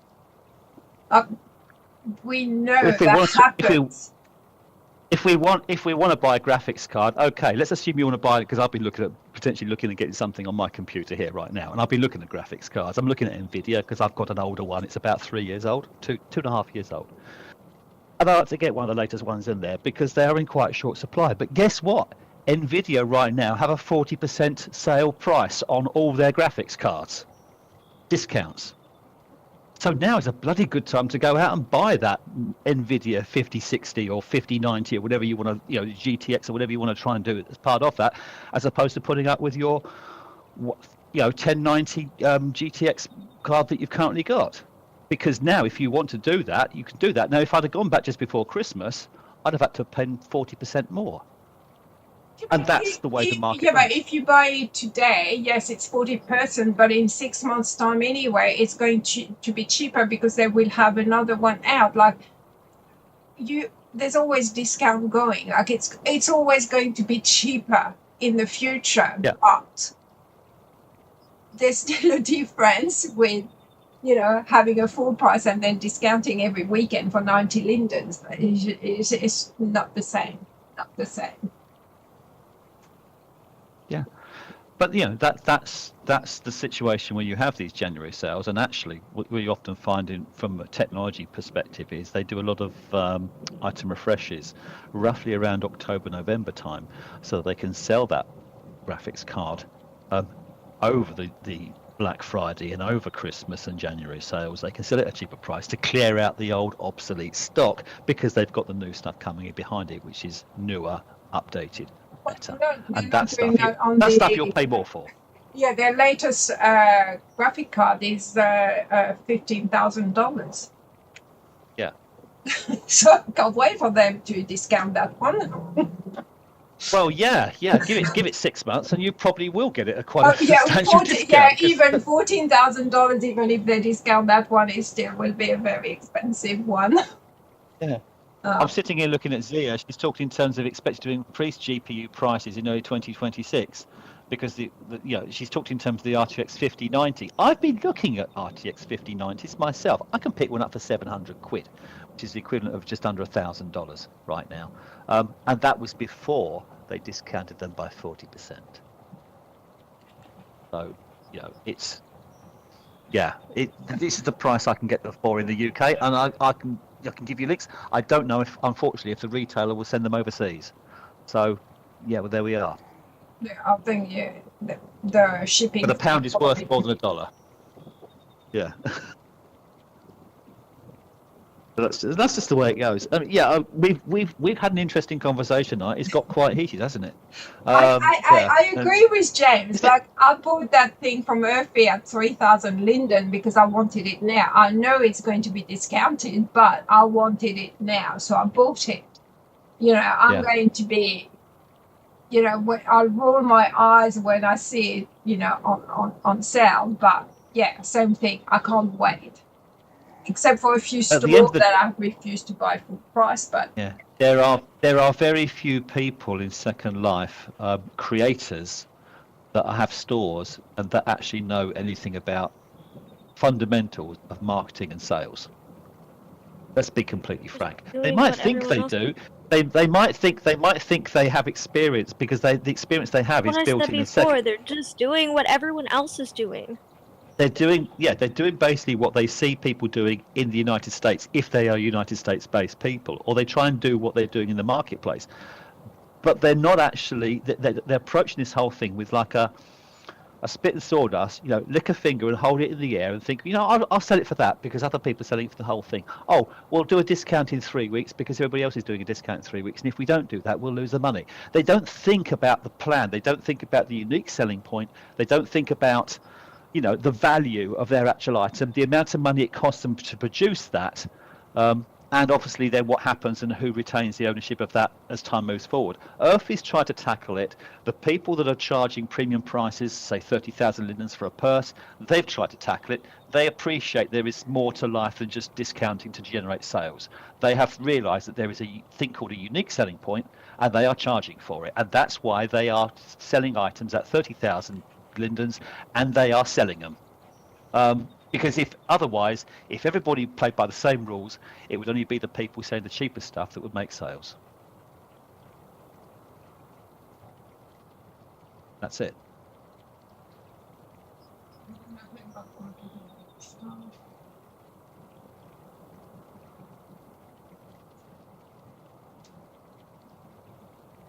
How come you couldn't keep up with SL progress?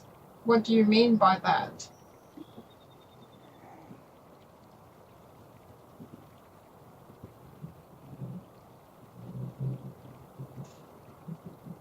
Remember, there's a 60-second delay. Yeah, that's why I'm waiting. Yeah. I've had a whinge about this, so I get it for what he's saying there. As we're talking in terms of everybody has to have the latest head, the latest body, otherwise they have no meaning in life and they need to go and rethink their world. And you get a lot of people that almost get, what's the word? They start to get a little bit patronizing and condescending on people that haven't got the latest items because they think to have the latest items is the best thing. And frankly, a lot of it's regurgitated crap on some kind of looks that don't necessarily do what you want them to do. Look at how many bodies did you say there was, Chris? Was it 40 on the market space? I saw at one point 40 bodies out there, and yet when you talk in terms of what the bodies that people should be having in Second Life, they come out with a list of basically about 4, maybe 5. And the most popular, the most prolific body, which is a women's body in Maitreya, is no longer being supported by most of the events because they want you to go out and support the newer bodies out there, which are. Well, the new Maitreya has been anticipated for years. I was hearing about it ever since I started this. So. But it's good because it's good. That's why And now it's here, and so everyone has switched to it because waiting, exciting thing. But it's no different to the one that's there before, apart from the fact that it makes you look fatter. Well, that's not quite true. But the 99.9% of the old Maitreya clothes are not compatible with the new X body. That's the whole point. So, but you say it's not different. It's different enough that it like. Yeah. So all the events, and I'll use that term mafia. The mafia that wants you to buy clothes and items for that new body will basically do their utmost to persuade you. The old body is old and obsolete, and you shouldn't be touching it, because they want you to buy the new body. They then want you to buy all the new items, because to do that, you've effectively got to replace your wardrobe. No one is forcing that. People just stopped making for the old Maitreya because it was assumed that nobody would want it anymore, and well, now no one wants it anymore because no one's making for it. But Clara, that's the point. They aren't. You're right in saying that no one is persuading you, but they're making you feel like shit for not doing it. So they're effectively surreptitiously telling honey. Yeah. By the way, if you already had the classic Laura, you got Laura X for free. I got it for free. Yeah, I know, but you still then got to buy all the clothes for it. And that's where I mean, I don't want to wear clothes that I bought 10 years ago. Yeah, really? I get. I don't mind. I still wear some of my old clothes. I like them. Well, mind you, I mean, the hipster look and the Michael Bolton long hair look, I mean, that kind of went out about 20 years ago. The hipster look went out about 15 years ago, but apparently it's really trendy in Second Life right now. So what can I say? You know, fashion comes and goes. Because it's a bunch of old people. All the teens and 20-somethings are in VR chat.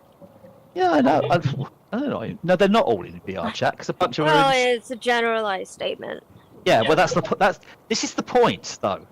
People are trying to coerce you or influence. No, coerce is probably too strong a word. They're trying to influence you into investing in the new bodies and clothes to fit the new bodies, because they're telling you Second Life has moved on. You shouldn't be using the old bodies, and actually, the older items are quite fundamentally are just as good, frankly.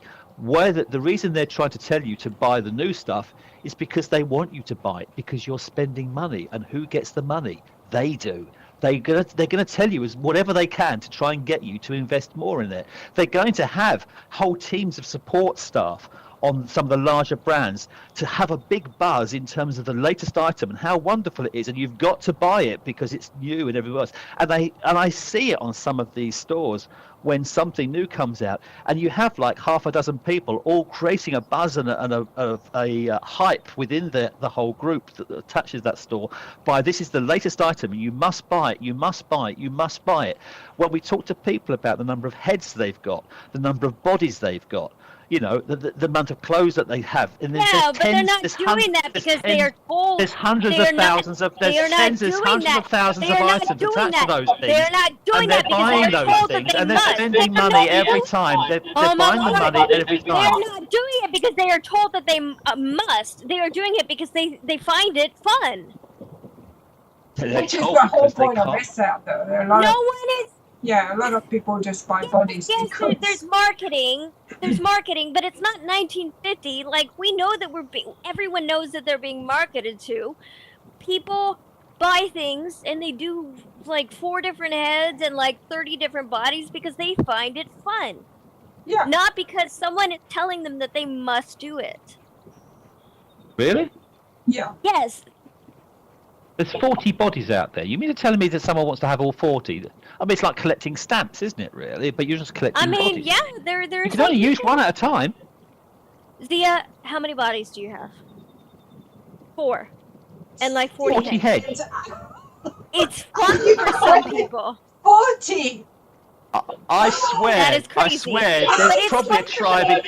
There's probably a tribe of Indians in Papua New Guinea have got less heads in their entire village than Zia has got in her collection. People are starving in third world countries, and we shouldn't have cake. I mean, it's true, but it's a moot point. But like Zia. You say don't be jealous. I'm not jealous. I think it's funny. Yeah. Oh my god. I mean, actually, I do have quite a few heads. I just never used them, though. Yeah, Zia, did you get a single one of your heads because the brand told you that you must? Wow. There you go. She did it because she enjoys it, not because someone told her to. That's insane. 40 heads, by God. But I mean, how many heads Wow. is there in the Lilithcast stores? How many heads do they have? No idea. I'm sure someone absolutely owns all of them. I bet there is. I bet there's a customer support person sitting out there has got the whole lot, so they know which one to get. Oh yeah, but And customer support is cheating though. Like, I'm sure somebody just loves having a new head every time one's comes out. Your call did say that they thought EvoX pressured a lot of people to update, and they did, because look at the amount of people that had Catwell before then, and then basically everyone got told Catwell wasn't the thing. Catwell was horrible. No. Catwell was a different story. That was what happened with Genus. That there was a downfall. Nothing to do with the Evox. Then they had to change to the Evox, but there was the big drama with Genus and Catwell. That's when Cat was starting to go down. But then, to come back, they had to go Evox.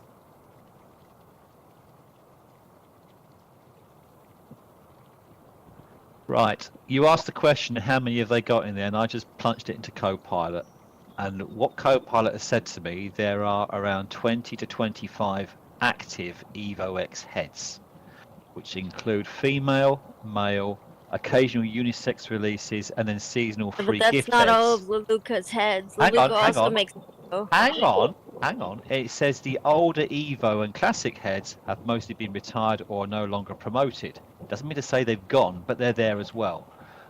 So yes, that's, and a lot of people like Zia have them. Yeah. But if you've got 20 to 25 on the current Evo X range alone, that's a hell of a lot of heads.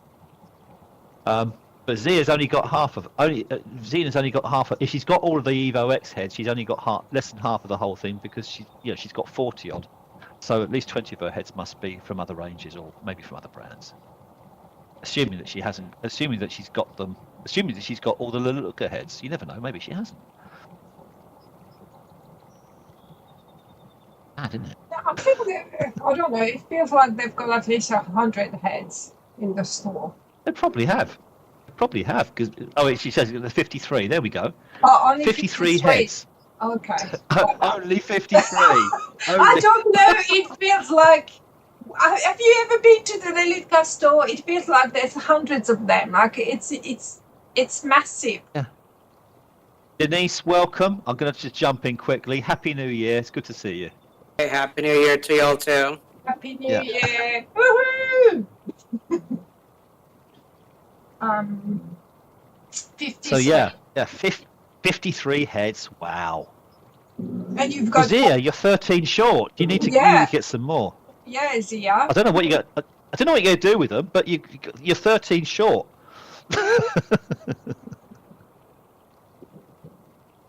This is like catching Pokemon, isn't it? You've got to catch them all. Oh dear. How many skins you have on League of Legends? How many skins?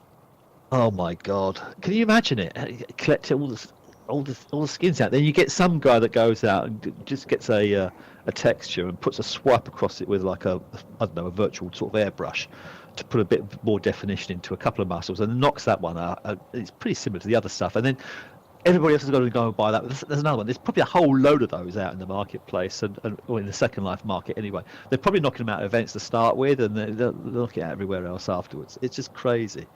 When you go in, you buy a skin. You have an image in your mind as to what you want to look like. You might want to look like yourself, as I do when I look in the mirror.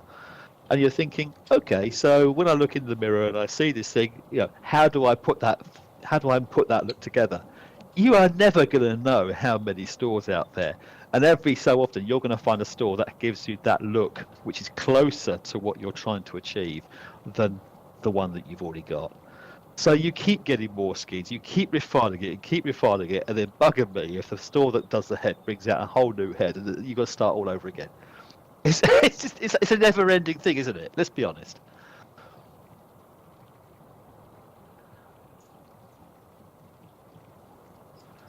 Yeah, it's continuous improvement, right? Yeah. James is talking about his dancing. We know what they say there. It's up there for dancing, down there for thinking, right, mate? So we're all the same. This is what they tell us. So yeah. And yes, some people making full avatars to have in inventory. Some people do role play, Yeah. like Denise and Zia. Yeah. And there is no brand demanding that they buy all the heads. People who want to buy the heads will buy the heads. People who don't won't. But you know how it is, though, Clara. When you see some of the chats going on in some of the stores, and you get someone say, "Well, I've got 20 heads," and I've got 15 heads. I'm 5 short. I need to have those other 5. I've never seen that. I've seen Yeah. a lot of. I've And seen I a don't lot of think- not so much talking heads, but certainly talking in terms of items of clothing. Oh, I've got this one. I've got this one. I haven't got that one there. What's the? Oh, I haven't got that one. Oh, have you got but this they're one? not- And they're not- this whole they're not- hype. They're not. This whole they're not hype starts competing, building up. though. They're not competing though. They're just talking about what clothes they have because they're in a store and it's a common One of interest. one of the other ways that people try and sell you things is what we call the fear of losing out, or fear of missing out. FOMO, FOMO, fear of missing out. So, unique selling point is one item. The fear of not being part of the club, or the not being keep up with the relevant people. It's keep up with your peers. There's all that kind of pressure as it means of trying to drive you into buying more things. So when you have Denise, these stores, do you feel that Everybody, pressure? though, because I don't feel that pressure. Zia has 40 heads. Let me tell you, great, that's amazing. But I will not buy another head just because she has 40. Like, I'll be honest with you. Like, my first head was Avalon, and then I was looking at like a couple of the others. And the thing is, for the kind of shape that I already have, they're not better. Yeah.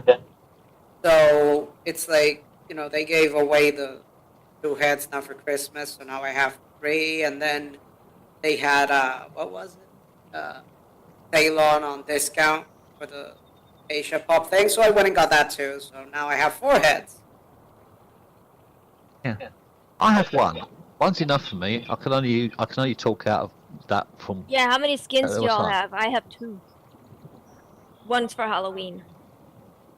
I have 2 actually. I have one for the body, which I no longer use because it doesn't work on what I've got. Yeah, now, I and I've bought got a body new for- head. I haven't That's used it yet. And I have the free one. I haven't used it. There's free ones out there. I haven't touched Yeah, the free but ones. I can't see the point because they don't look like me, so I don't My bother. point them. is that people will do what they But, want. No one is pressuring anyone. Denise, The hell, Brit? God. I have 2. Denise? So, yeah, I'm here. Denise is building her inventory with a lot of clothes and hairs and all kinds of things that she likes. No one's making her do that. Zia has 40 heads. No one made her do that. I have 2 skins. No one made me do that. That's not true. I People will threatened do her. what they want. I threatened Zia. I said, Oh. "Here, Chris Well, the was exception, bullying me, actually.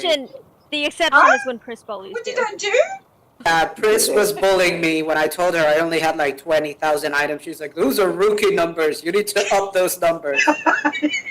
The items, when you listen to some of the groups and you see some of the group chats going on about new items that have just been released or new bodies, etc., there is a whole hype. One of the main ways that Second Life, the two main ways that people buy things in Second Life, are based on fear of missing out, because all the peers everybody else is using the same one, so they all tell you that they're on. Let me finish. They'll tell you that they'll tell you that they're on the latest body, on the latest head, and therefore you need to do that as well. Otherwise, you're not necessarily going to be in the in crowd. You're going to be obsolete. You're going to be old. You're going to be using old technology because the new stuff is out there, and they're going to say, okay, so that's what it is.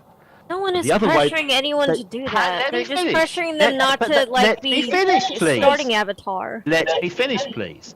The other thing that they use is basically the price. So they firstly instill a desire in you to buy something based on a fear of missing out, a fear of not having the latest technology, and the fear of not looking as good as people that might You're have saying got that it. everyone is fucking And the stupid and can second be part just of it- manipulated by the second- brands. the Like, second- the it's second part of 2025. it- It's not The 1950. second We're not part of it, idiots. No the one second is. part, the second part of it is related to the price. Those are the only two mechanisms which I have seen, and I've worked in sales for a long time. That is basically the only two tools people in Second Life use to sell stuff. There are a couple of stores out there, Pris, you're right, that do use in terms of exclusivity and quality, and this is where you get your £30,000 purse. Sorry, 30,000 linden purse, and they've used that unique selling point part of it, which is again is a separate sales tool. But there is very little else out there, and that it never ceases to amaze me when we talk in terms of unique selling point, and there are so many people using the same mesh that's just retextured. Where's the uniqueness in that? The only uniqueness you get is in terms of the price you can sell it for. So everything gets devalued, and you end up getting cheaper and cheaper shit, and I will use that word, because it's the same thing regurgitated by several different stores, and they're all trying to hype you. Yes into and thinking no. that But no one is. Okay, so there's marketing, and then there's are you too stupid to know that you're being marketed at? In 1950, people probably didn't realize as much, but it's not 1950. Like, people know that they're being marketed at. They will see it, they will get the info from the marketing, and they will decide, do I want this or not? Yeah. No one's Just that. pressuring anyone to do anything. Not just that, like, you have to kind of be susceptible to what's being promoted in the first place. Because, for example, right now you could try to sell me like a car, I guess, in Second Life, and I'm not using cars right now, so I probably wouldn't care. It would have to be really cool for me to care, right? But Yeah. I'm always on the lookout for cool hair, so if it's something that would fit Denise, yeah, I'll consider it. Andy has some nice vehicles. Do you feel pressure from that? Do you feel peer pressure from him having nice vehicles to compete with him and get some nice vehicles? I want to There buy we a car that is 8,000 lindens, but I don't want to spend 8,000 lindens. I just can't. would you spend 15,000 lindens for a Second Life Ferrari, or would you rather spend 5,000 lindens on another car with a really weird badge that looks a little bit like a Ferrari? I think there's very much I would spend all about 50,000 uniqueness. linden on. It's all about uniqueness and exclusivity, and that's where it goes with it. I mean, but here's the question in the first place: do I want a Ferrari? Well, yeah, it's not about the fair. I want the car that is 8,000 linden. I want it because it has very exclusive animations. And you're paying for these exclusive animations, not the actual car. I don't care how. Look at when we started this. Look at when we started this region, Pris, and we went out getting vehicles. You were with me the day I went out and bought them, and I said we've got to get a ute because they all have it. Everyone has a ute in Australia, and I said okay. So I went out and got a ute, and I said, you know what? I want to get another little cool car to bomb around in, and I got that crazy Citroen thing, electric car thing, which is basically not much more than a glorified quad bike, and I never drive the ute around Aussie shores now, but I drive that other thing around all the time. Yep. And it's turned up. We've driven it into the water. The stuff we've done with it has been insane. But we have so much fun with that. Yeah, and it's a fraction of the price of the other one. Me about it too. When did you do that? We haven't touched the car in months. Oh come on, you remember? So, No. Are you deliberately being argumentative, Clara? You know damn well we've been all over the place with that little Citroen thing, that electric car, that little two-seater. Yeah, months ago. Yeah, okay, we haven't done it for a couple of months, but I'm talking about when we started. Okay. Aussie Shore. Okay, yeah. Oh, so I'm missing that part. Yeah. When I didn't miss that part. You made it sound like it was recent. It was not recent. But yeah, I can go out to some of the retailers now, or retailers. I can go to some of the stores out in Second Life now there, and I can buy the latest Hummer or the latest, I don't know, the latest SUV out there as well. They're not quite the same as that little dinky little Citroen two-seater there. And that thing's freaking hilarious because we just drive it into anything. We bounce it around and roll it down the ravines and do all sorts of stuff with it, which you wouldn't really do with the other ones. And yeah, Clara can tell you all sorts of stories about when I've been out driving cars and where the cars end up. Yeah.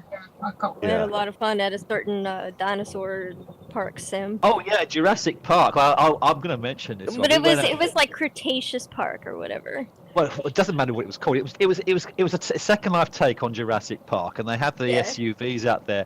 And Clara decided to go AFK for 5 minutes while I'm driving along. He was passenger. I had to pee. I said you went AFK. I don't have to say why you went AFK. That's probably too much information. But we're driving along there, and I basically fell off the track, and the car rolled down the whole thing into a lake, and I couldn't get it out, so I left it there.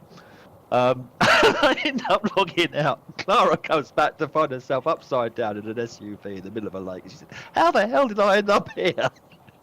It was funny. So we do all that sort of stuff all the time. Yeah. Yeah. He left me down upside down at the bottom of a lake, trapped in the car. we did it several times we did it several times in that particular region, didn't we? Because we rolled cars, we put cars in trees.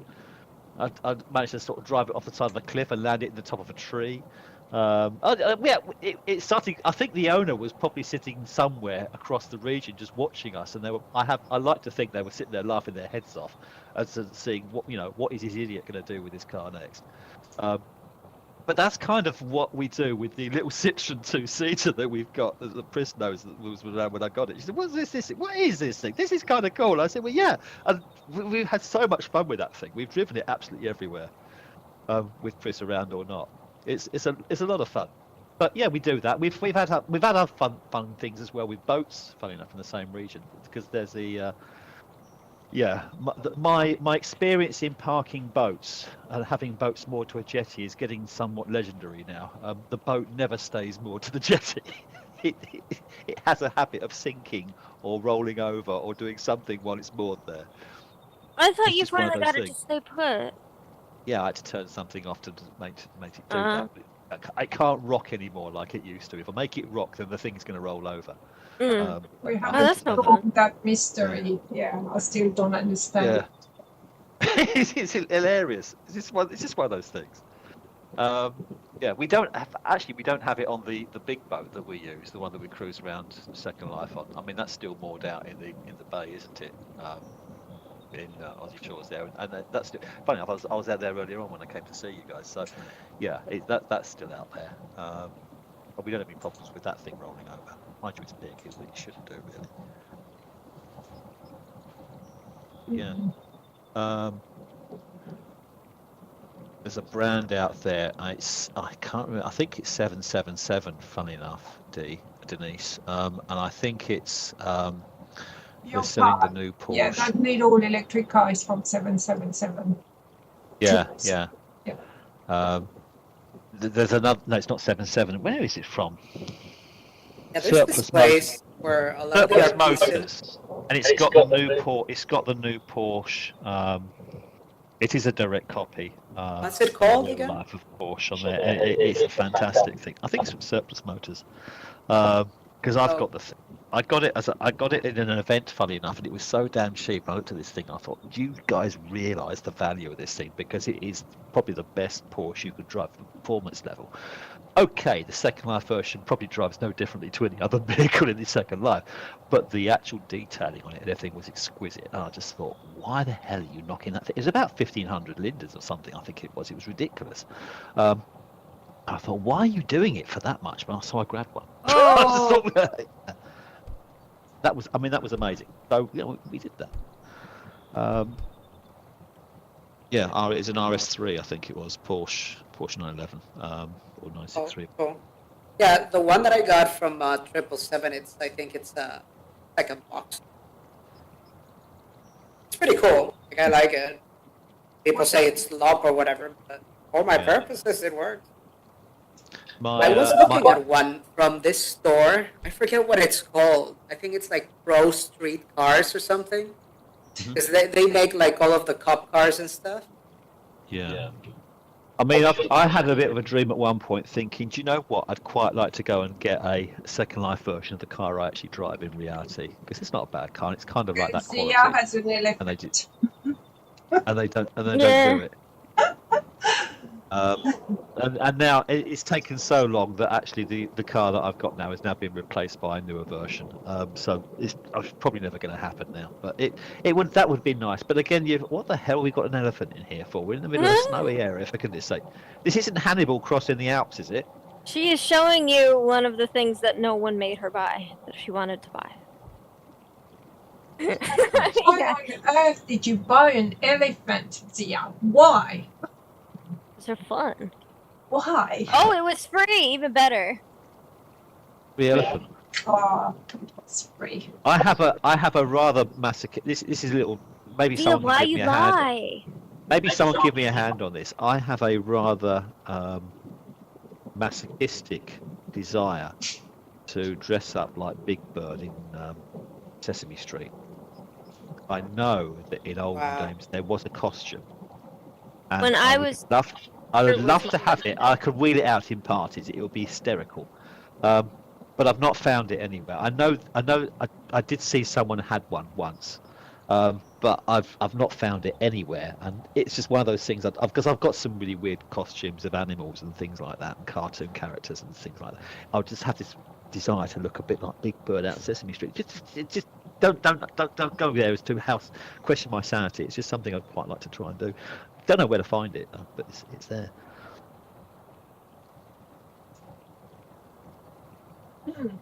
Wow, I think you just stunned us all into silence. I think I probably have, haven't I, really? Do you realise we've been going for 2 hours on this so far? I mean, that's kind of the length of this whole conversation that we do on these things. It's great to see everybody back here again, which is nice. Yes. And here we are in 2026, a whole brave new year. Yeah. Oh, yeah. Is there anything new you got coming up this year, Pris? Yes. I've got. Well, do tell if you can. No, I can't. Oh, okay. All right. I can't discuss it now. I do have two things coming out soon, but yeah, I can't discuss it yet. Fair enough. It was supposed to come out last year. I'm sorry, but yeah, it's been a bit of a pushback. You're just a year behind the times now, Pris. That's what it is. Okay, 3 days. Never mind. But you know what I mean. Yeah. But yeah, no, I'm very excited. Oh no, actually, I've got a thing that should come out in it's the 4th day, so 4 days. The first Nice. thing. Be good. Which I had would to be do interested. with the Clowny's wedding. Oh, Ooh. Finally Clowny going wedding. Yes, we need to see that. Yeah. Finally going to reveal that in 4 days. Well, I was at the wedding, so I'd love to see that because it was very special. Any New Year resolutions? New Year resolution? No, I do have goals though. Plenty of goals for this year. I might go shopping at some point in 2026 if there's something worth buying. Yeah. We'll leave it at that. There's a few other things there. There's a plan to see Clara as well. Come on, Andy. There needs to be an avatar overhaul as a New Year resolution. No, I just don't need to. There's nothing new out there that inspires me. You don't know to how much change work it. he has put into making his avatar look like him. There's nothing new in terms of the clothing for men. Sorry, it's just the same stuff. It really is. I don't have a desire to look like a black pimp. I don't have. I actually saw that Deadpool has a double-breasted suit. Oh, you got one. I wonder if I might want to get my music to a place where I can justify trying to monetize it. Deadwood has what? Sorry, what did you say, Denise? He says you've got double-breasted Double-breasted suit. suit. I've already got one from Coldash. I don't need another one from Deadwood. If you've got one, you've got one. That's it. Well, I don't need lots It's of not suits. really a suit. It's just the add-on, basically, Yeah. to the original suit. So I don't get that. I'd like to try some new things. It would be great to have some more I've got these Converse high top sort of things that they're made by a particular brand which does a really good job of making them kind of realistic. I'd like to see some more shoes for men at a similar degree of quality on that, and unfortunately there aren't many of them, which is a bit of a shame. I'd like to see the shoes fit and I call it trousers, although Americans will call it pants. Pants to me means something else. But it would be nice to be able to have more pairs of shoes to be compatible with trousers for men. It would be nice to see more tops and jackets and t-shirts and shirts and jumpers, etc. for men. Not the same design, some new designs. Something that doesn't make me look, as I say, not like a black pimp or Huggy Bear or someone that's just broken out from the hood, or being some member of some drug cartel from Central America. I just want to look like a normal guy. But I don't see much of that in Second Life. Or maybe everybody else in Second Life is from a drug cartel in Central America and stuff. I mean, I've seen the headlines of what's going on in Central America right now, and yeah, that's kind of scary. We've got you on our watch list, Denise. Yeah. You're about to join a gang, right? Yeah, she's Kelly's. Yeah, Clara's just basically said, Boots. I want to see boots that fits on pants for women. It's quite annoying. You're buying boots. Yeah, I still have my pipe dream that someday designers will create a standard, and therefore all boots will fit with all pants. It's crazy. Or at least just make a version that we can. I mean, some creators do that, so you would kind of think that other creators would do it. So I bought those really nice boots, and I can only wear a mini skirt because, yeah, the pants don't. Yeah. Oh, Zia, the funny part is there's actually this brand for shoes that I've been enjoying greatly lately because I'm switching around body types and pants and whatever. And I have the issue, like for example, these pants I'm using right now, the only reason there is an obvious clipping with the boots is because I'm using black on black. Because there is very slight clipping. And there's this specific shoe brand, Equal. They have this thing on their HUD where the cuff of the boot can be adjusted, like the width. So you can actually make it fit and make it more snug if you want to. So you can make it tighter if you're not, worried about clipping. And if you are, you can just make it wider. And it is super useful, and I don't understand why it isn't more common. Bearing in mind a short that I saw recently from Pris, I had mentioned this earlier on tonight as well. That Dirty Dancing short is amazing. I'd love to know two things I'd like to see, Pris. So One, I'd like to see the guy finish the dance off because I want to see the lift. I'd like to think that he could try and put that lift in at the end. That would be fantastic. And the other thing is I'd like to see if there's any other dances he's got in that kind of quality, Yes, because there is that was plenty. really excellent. There's plenty. Yeah. What, like is it Dance from the Movie, etc., and all of that, because that was amazing. There's a few dances. I'll do more. That's fine. I mean, Zia is booked in to do one. Is she? Nice. Okay. We can do more people. That's fine. We can do plenty. We could do a whole Michael Jackson Thriller line out, if you like, at some point when we go to Halloween and do the whole zombie dance. Yeah, I've got that. Yeah. Yeah, we can do as well the Pussycat Doll song. We could do the With whole the thing coming girls. down to Aussie Shores when we get out, when the snow's melted. We can go down to the Aussie shores and come down the road there, like Michael Jackson with his whole band of zombies coming down to the main street, and you can film that. That would be worth watching. That would be quite a laugh. Yeah, if we can get everybody on, yeah, that will be fun. That will be fun, definitely. It was I can come up with our little 2-seater electric thing and just crash it into the wall or something while I'm there as well. Okay, Andy, but can you do the Hindu version of Thriller? Hindu version. It's a You talking Hindu about the version. Have you seen it? Bangra version? Oh yeah. But no, Hindu. Yes, it's Bangra. Oh yeah. It's called Bangra. The actual type of music is called Bangra. And I'm trying to remember the guy that did it. He was originally on Britain's Got Talent, the show, and he did this thing. And yeah, they've actually now turned it into a version. I've got a gesture that does part of it. So that's out there, but I know there's more to it. What was the guy's name? Okay. You've got me thinking now. That I'll remember the guy's name in a minute. But yeah, he's out there. We could even Is it that one you're thinking about? Hang on a second. Let's have a quick look at this.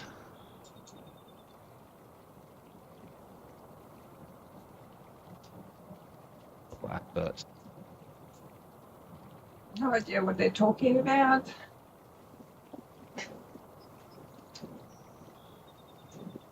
Oh my lord, this is amazing. It is. It is one of those so bad it's good things. This No, reminds me. this is another one. There's another one out there which is better, much more recent. Bangra. That's a real sort of the old Bollywood type thing. That's the point. The retro thing is part of what makes it good, Andy. Yeah. But I'm saying there's a Bangra version that's out there which is different, which is a bit more up to date. But yeah, it's the whole dance and stuff. Actually, it's not Thriller. It's Billie Jean. Thinking about it, but yes, it's the same. It's the same thing. I'm trying to remember. It'll come to me in a minute when we've probably finished this podcast in a minute, and I'll remember what it is. But that was good. Yeah. So I'd like to see more dances like that. Prissy's dancing shoes was amazing. I can only urge everybody to go and have a look at that one. Whatever you're doing, and we kind of sort of wrap it up. I guess we've been going for the best part of 2.5 hours now.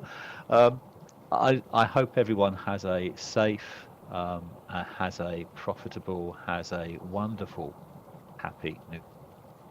I hope you've had a great Christmas and everything else as well in the meantime. I hope you achieve everything that you set for yourselves by way of vows and ambitions for the forthcoming year. We'll be out here doing what we're doing, and there are plans obviously to do more things. Pris has alluded to some of the things that she's got in the pipeline without telling us too much, so we can't wait to see what more of those things are out there too. It's a secret. Yeah, exactly. I know you're bursting. So yeah, in terms of other things, we say this at the end of every podcast. If you've enjoyed this experience and the mayhem and chaos that we've had during the course of the last 2.5 hours, please, if you haven't done Just already, for the screaming, yelling, and please like what you've got on the channel, subscribe to the channel, tell your friends to do the same. It all helps. It makes it worth our while doing these things, because if there's no one listening out there, then we're all doing it for nothing. And yeah, let's make this thing go. I mean, Pris had Philip Linden on here twice now, doing various things there. We have got a perverse campaign to think in terms of potentially getting into play Cards Against Humanity, of which he will be a starring feature. We have no doubt. It would be fantastic. She's put the request in. We're waiting to see if anything happens on that too. There's other elements as well.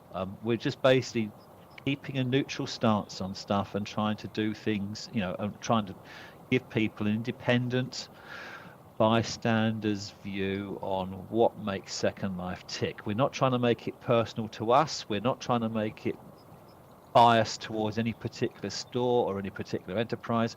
We just want to try and give it a warts and all perspective as to what we're seeing and how it works. We don't always get it right. So if you can put us right on things, please put something in the comments. Please, if you'd like, come and join us. We've got spare seats here. But I can only urge everybody, let's make this channel really fly, and it can be a really good element, an unbiased an unpolitical response to what's going on in Second Life, and a good source of information for everybody too. There, we've had some tips tonight in terms of things that are out there too, and I've learned a few things. So yeah, long may it continue. Chris, I'm going to let you wrap this thing up, but thank you for tonight. It's great to see everybody again. Thank you very much for everybody. Happy New Year, and we shall see you next week.